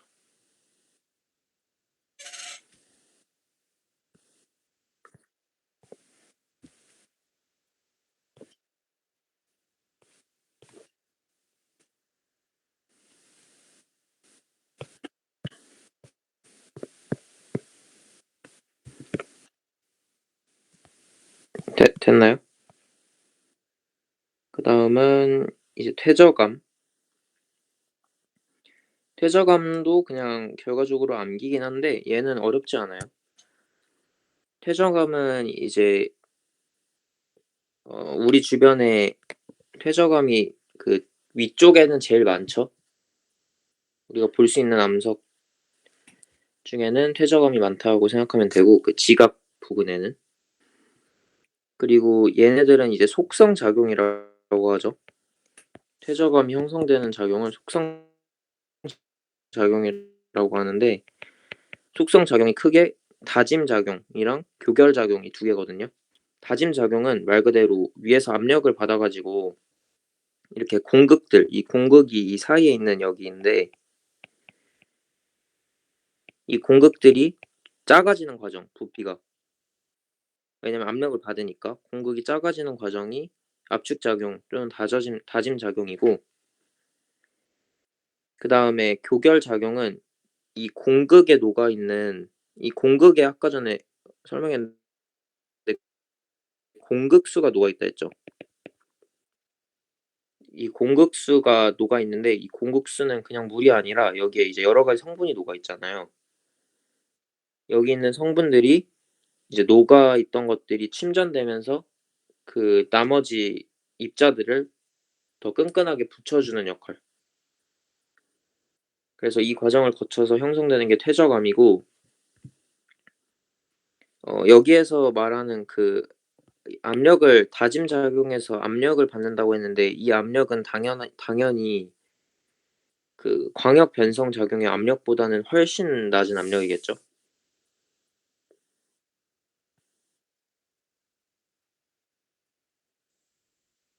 그러니까 광역 변성 작용에서의 압력보다는 이 다짐 작용의 압력이 훨씬 낮겠죠. 그쵸. 왜냐면 다짐 작용은 그냥 지상에서 생기는 일들이고 광역 변성 작용 같은 경우에는 완전 그 아래 밑에서 생기는 일들이잖아요. 그러니까 압력의 단위 자체가 다른 거고 그다음 배울 게 퇴적암의 종류인데 얘는 뭘 외워주면 좋냐면 이거 2에서 16분의 1 밀리 이게 4암이다만 외워주면 돼요. 왜 이걸 제가 강조하냐면 문제에서 어떤 식으로 나오냐면 이런 식으로 이렇게 모래 이렇게 뭐 이렇게 나와 있는데 이 스케일이 보통 이렇게 옆에 주어지거든요. 이게 2 밀리 이렇게 나와 있어요. 그러면 얘는 2 밀리보다 지금 커요, 작아요? 작죠. 얼추 비슷하죠? 얘 작은데 얼추 비슷하잖아요. 한 1 밀리 정도잖아요. 그럼 얘는 4암이겠죠. 이런 식으로 문제가 나와요. 예를 들어서 이런 그림을 주고 얘는 뭐 셰일이다 이런 식으로 문제가 셰일이다라고 하면 틀렸다고 할 수 있어야 되잖아요. 그걸 하려면 사암이 2에서 16분의 1 밀리미터라는 거를 알고 있어야 돼요. 그래서 사암이 2에서 16분의 1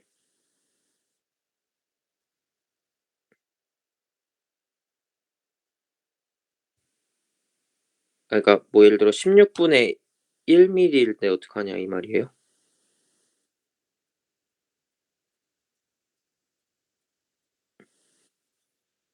네네.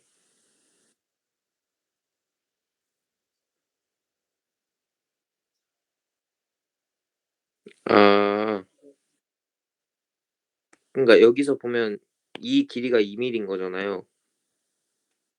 그럼 대략 이렇게 딱 대 봤을 때 이게 16분의 1 보다 작진 않잖아요. 그러니까 당연히 사암인 거죠. 그래서 이런 식으로 판단하는 문제들도 나온 적이 있으니까 2에서 16분의 1 이라는 거는 외워주면 좋고 그래서 얘네들은 이제 순서대로 여감, 사암, 이제 이암, 시일 이렇게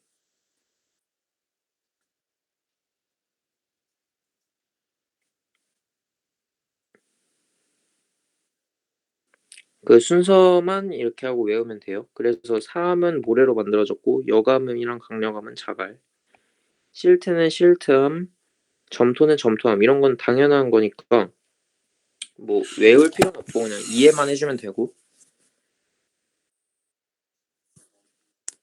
어 이암 쉐일이 그냥 실트랑 점토로 같이 섞여서 뭐 만들어진 느낌이거든요.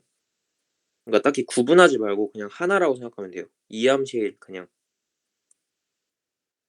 이암 쉐일은 그냥 제일 작은 애들이다 이렇게 생각해 주면 돼요. 그 입자가. 그다음은 화산 퇴적암인데 얘네는 이제 화산 분출물과 관련된 애들이죠. 그래서 얘도 마찬가지로 뭐가 거의 나오는 건 응외암밖에 없어요. 응외암.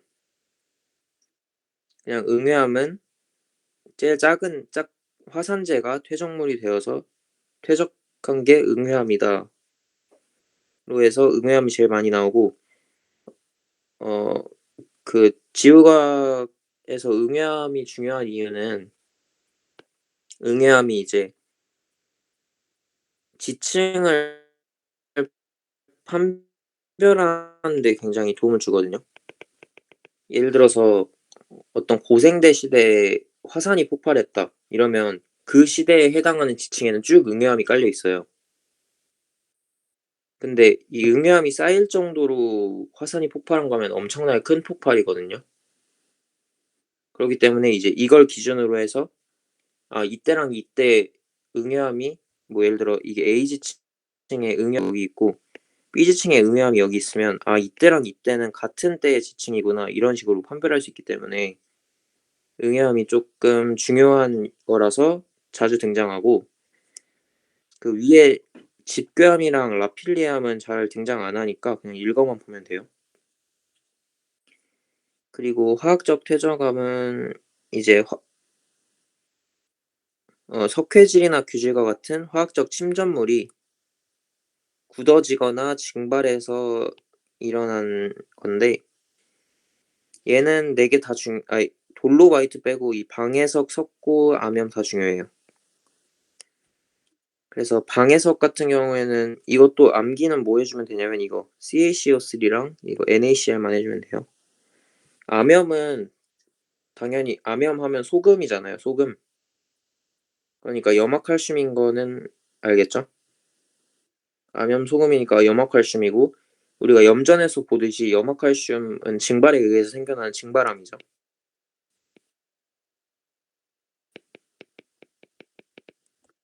석고도 마찬가지로 증발암이죠.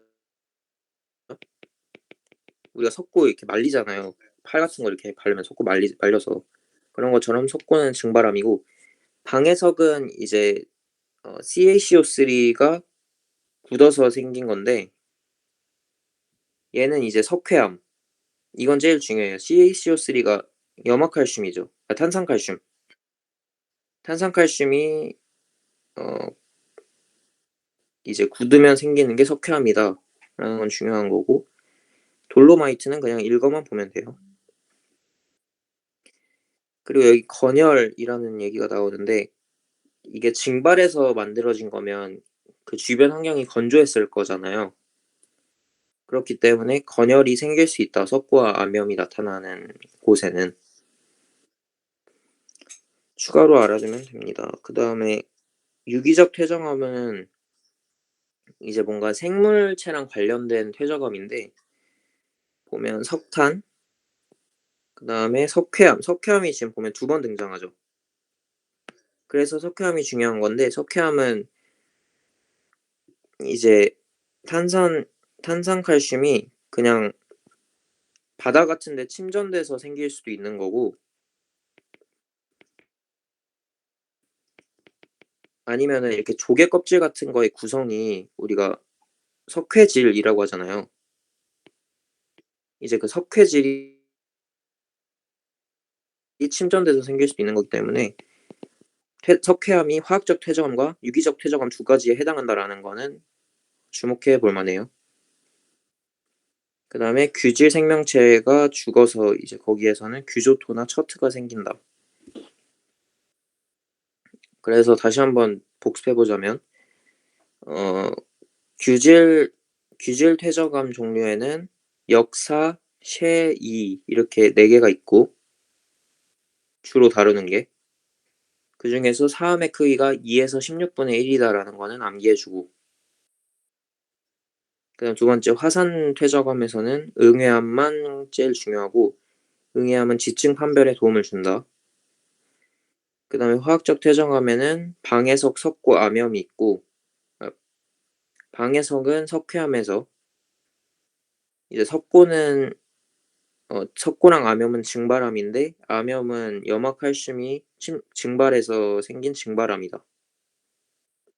그다음에 마지막 유기적 퇴적함에는 석탄, 석회암, 규조토, 처트가 있는데 그중에 특히나 석회암은 화학적 퇴적함이랑 유기적 퇴적함에 두 가지 둘 다 등장하니까 주목해 보자.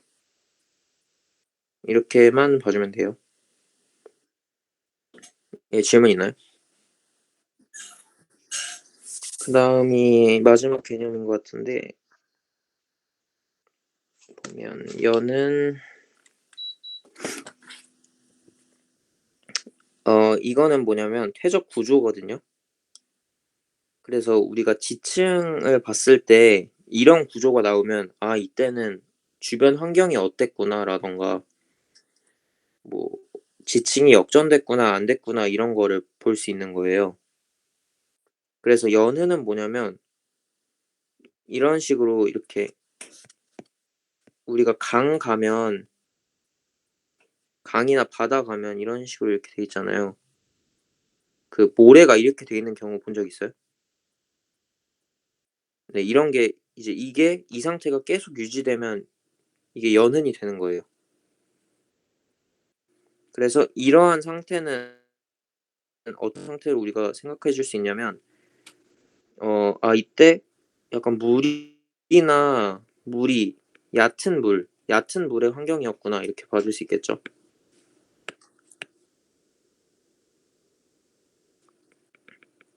얕은 물의 환경이었구나라는 걸 알 수 있고 이게 연은. 그리고 건열은 말 그대로 이렇게 쩍쩍 갈라져 있으니까 건조한 기후였다. 그래서 건열은 어떻게 표현하냐면 이렇게 표현해요. 이렇게.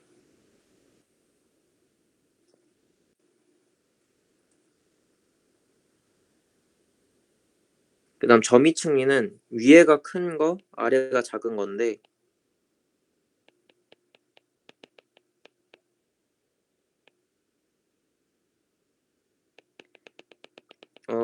점이층리가 생기는 이유는 바로 이제 침강 속도의 차이 때문이거든요. 위에가 큰 게 아니라 아래가 큰 거.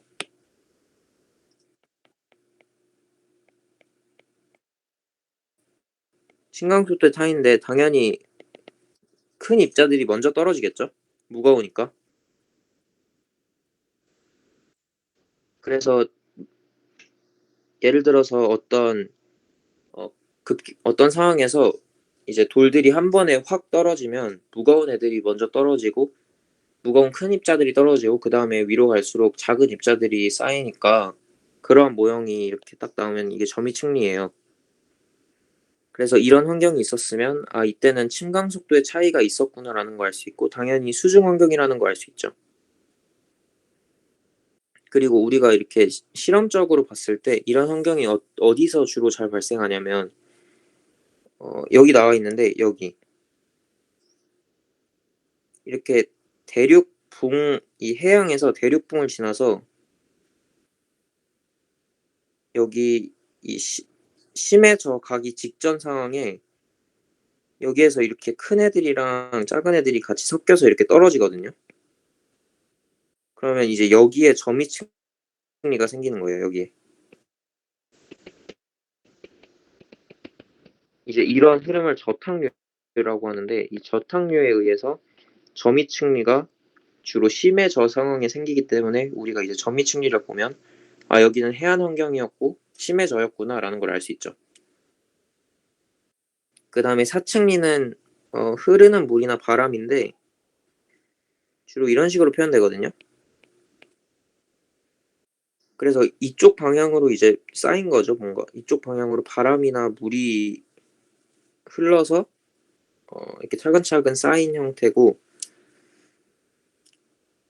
그래서 유수의 방향도 추정이 가능하다라는 거고 그리고 이거는 좀 중요한데 지층 단면이랑 지층 면의 차이를 알고 있어요?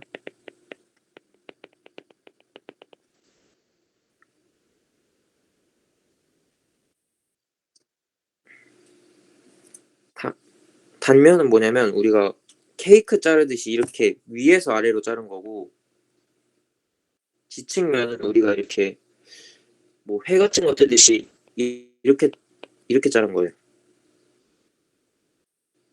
그러면 보면 연흔은 연흔 같은 경우에 지층 단면에서 자르면 보이죠. 지층 면으로 자르면 보일까요, 안 보일까요?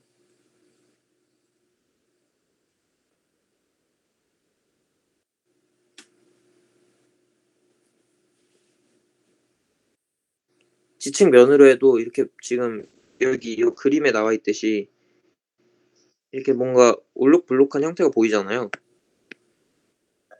그러니까 지층 면으로 해도 볼 수 있어요. 건열은 지층 단면으로 하면 보이죠. 지층 면으로 하면 보일까요?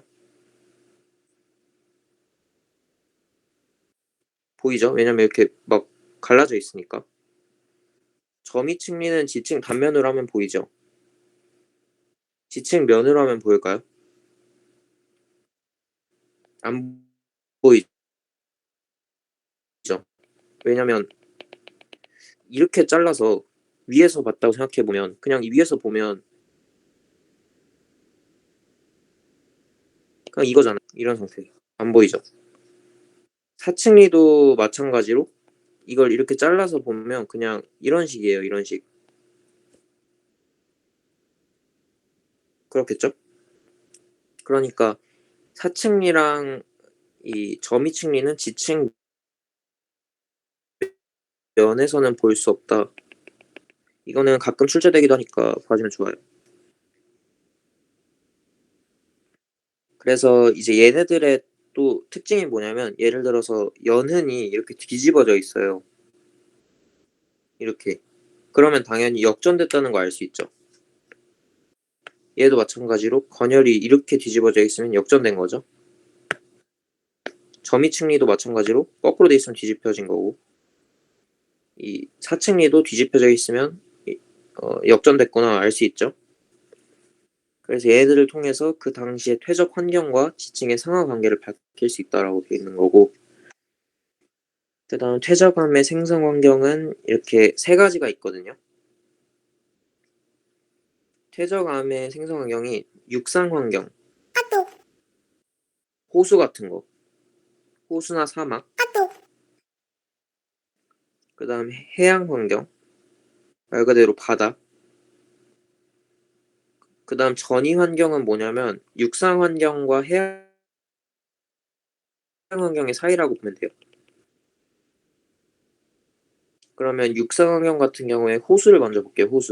호수에서 어 이제 연흔 같은 거 생길 수 있겠죠. 그다음에 사층리도 생길 수 있겠죠. 흐르는 물이니까.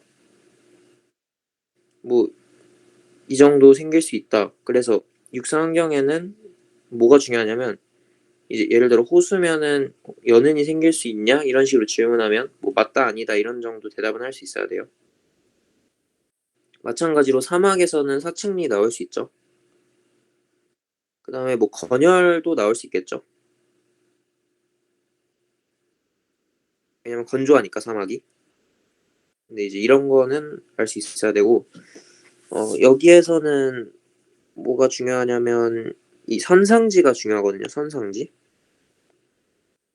이따가 선상지랑 여기 전이 환경의 삼각주를 한번 비교해 볼게요. 그 다음으로 이 호상 점토층은 뭐냐면 그냥 말 그대로 퇴적물이 밝은 거 어두운 거, 밝은 거 어두운 거 이게 교대로 계절에 따라서 다르게 형성돼 가지고 그냥 줄무늬처럼 되어 있는 게 호상 점토층이고, 주로 이제 약간 강, 하천 이런 데에서 자주 생겨요. 그리고 그다음 해양 환경 같은 경우에는 여기 아래 나와 있는 건데, 해양 환경에서 제일 중요한 거는 뭐냐면 어 이거 대륙대나 대륙 사면에 의해서 점이 층리가 생긴다. 이거 아까 이유 설명했죠? 대륙대에서 경사를 따라서 급격하게 어 퇴적물들이 한 번에 떨어지면서 이제 큰 거부터 먼저 떨어져 가지고 순서대로 이렇게 쌓여 가지고 점이층리가 생기고, 그 흐름을 물의 흐름을 저탕류라고 해요. 그리고 이 연리는 뭐냐면 해양 생물이 그냥 죽어서 쌓인 건데, 예를 들어 뭐 조개 이런 거, 조개라던가 해 그런 것들이 쌓이는 건데, 아까 전에 우리가 앞에서 유기적 퇴적암에 대해서 봤잖아요. 이제 산호나 폐각충, 방추충 이런 게 죽으면 석회암이 생기고, 규질 생명체 죽으면 규조토 처트 생긴다고 했었죠. 그래서 이 연리는 뭐라고 볼 수 있냐면 이제 석회암이랑 규조토 처트 이런 것들이 같이 나타나 있는 상황이에요.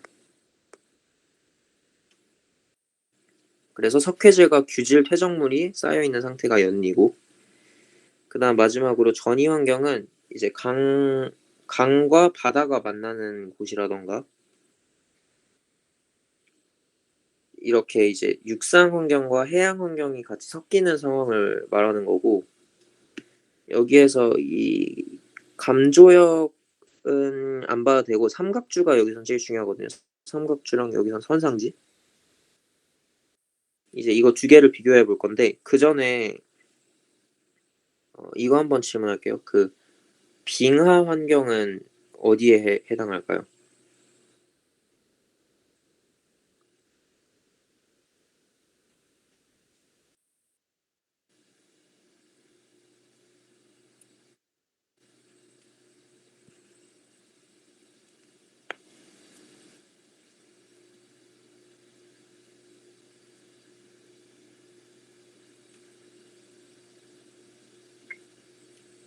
빙하는 우리가 이제 육수라고 하거든요. 해수가 아니라. 그래서 빙하는 육상 환경에 속해요. 그리고 그 다음에 이제 이 삼각주랑 선상지를 비교할 건데,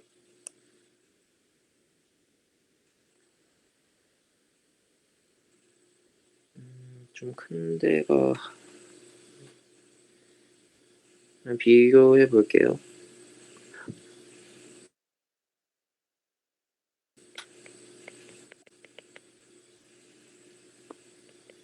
선상지는 어떤 경이었죠?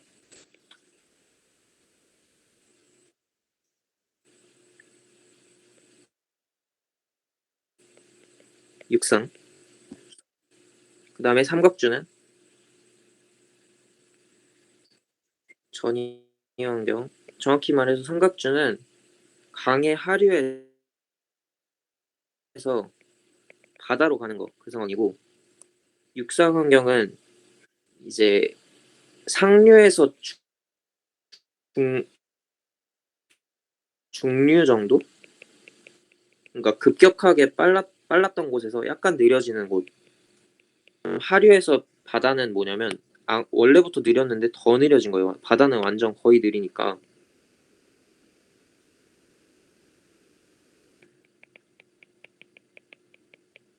이런 상황이고, 가장 큰 차이는 뭐냐면 이제 선상지 같은 경우에는 상류나 중류나 물의 흐름이 좀 빠르거든요. 그렇기 때문에 얘네들은 입자의 크기가 다 섞여 있어요. 그냥 입자의 크기가, 그 전에 모양부터 설명하면 삼각주는 당연히 이렇게 삼각형 모양이에요. 선상지는 약간 부채꼴 모양이라고들 해요. 이렇게.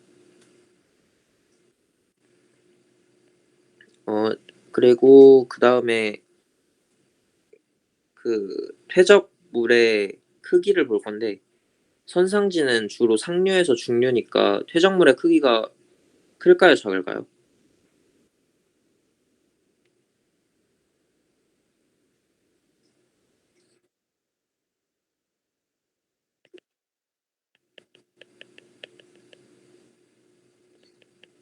크거든요. 왜냐면 아직 이제 걔네들이 막 떨어지면서 물 때문에 막 깎이고 이래야지 작아지는 건데 상류면 거의 안 깎인 상태잖아요.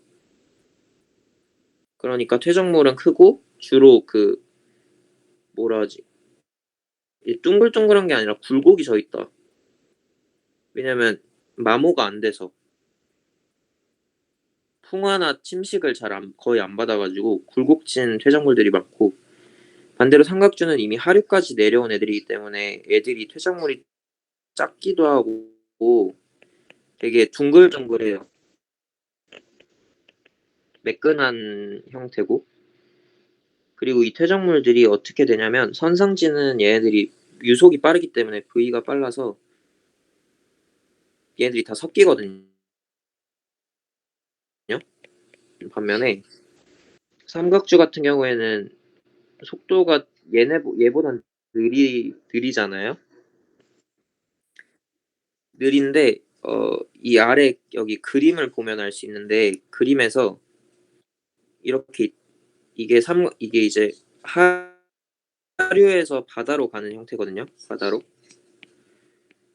이렇게 가면서 큰 애들 작은 애들이 다 섞여 있는데 큰 애들은 이렇게 흐르다가 여기에 떨어져요. 왜냐면 무거우니까 앞에서 떨어지는 거예요. 이렇게. 이렇게 떨어지는데 반대로 작은 애들은 가벼우니까 좀 더 멀리 가서 이렇게 떨어지겠죠. 이런 식으로 떨어지고 더 작은 애들은 완전 아래까지 내려가서 여기서 이렇게.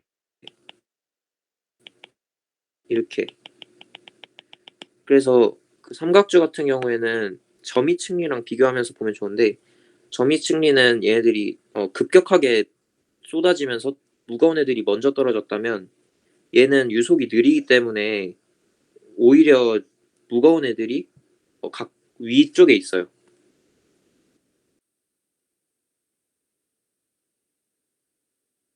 그래서 이렇게 큰 그래서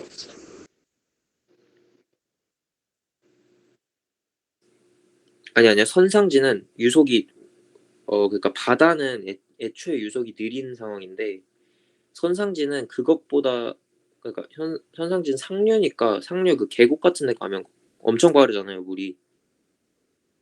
그런 것처럼 물이 엄청 빨라서 다 섞이는 거고 선상지는. 그리고 삼각주 같은 경우에는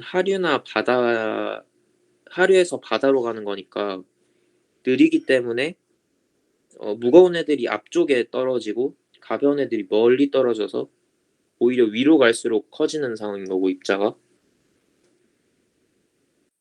그리고 점이층리는 뭐냐면 바다 중에서도 바다는 애초에 유속이 느린데 비교적으로 근데 대륙 사면이라는 곳에서는 경사가 가팔라서 저탕류가 생길 수 있어요.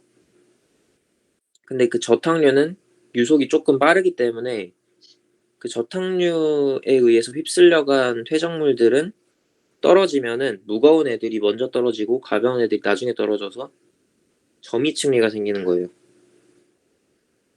그래서 삼각주는 이제 상향으로 갈수록 커지죠. 그래서 상향 조립화라고 하고 상향 조립화 또는 뭐 하향 세립화 이렇게 말하고 점이층리는 위로 갈수록 가늘어지니까 점이층리는 상향 세립화 또는 하향 조립화라고 하고 하는 거예요.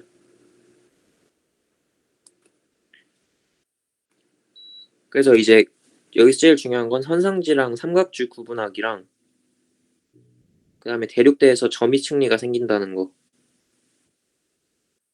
정도만 알면 돼요.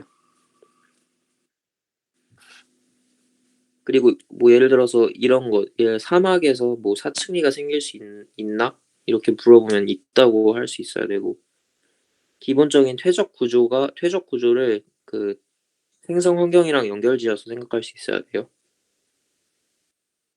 여기 질문 있나요?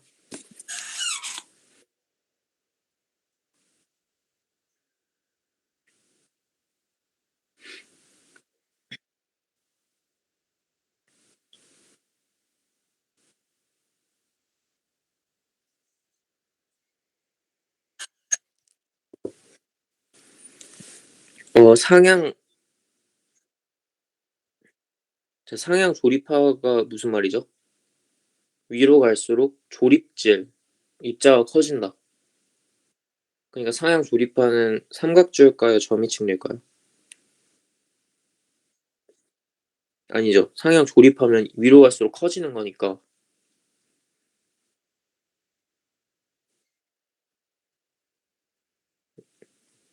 상향 조립화랑 하향 세립화는 같은 말이에요. 그쵸? 왜냐면 위로 갈수록 커지는 거랑 아래 갈수록 작아지는 거는 당연히 똑같은 거니까.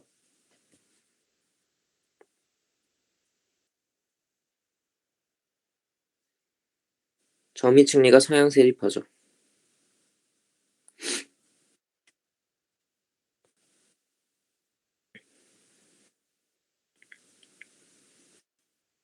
그다음에 이제 문제가 좀 있는데 이거 어떻게 할까요?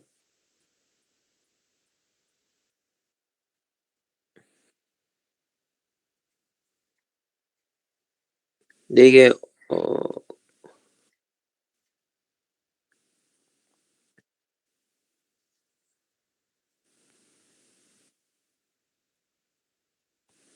일단 지금 2시간 해서 딱 개념은 딱 끝났는데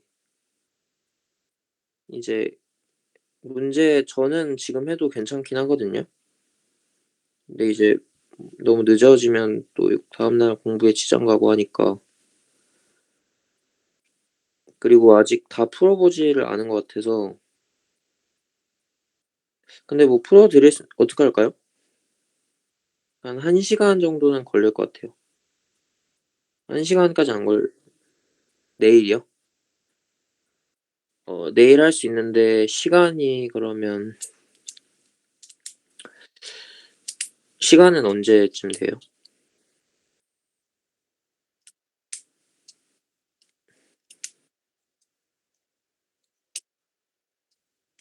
음. 아니면 아예 좀 일찍 돼요? 한 8시 정도? 한 9시 까지만 하면 될 것 같아요.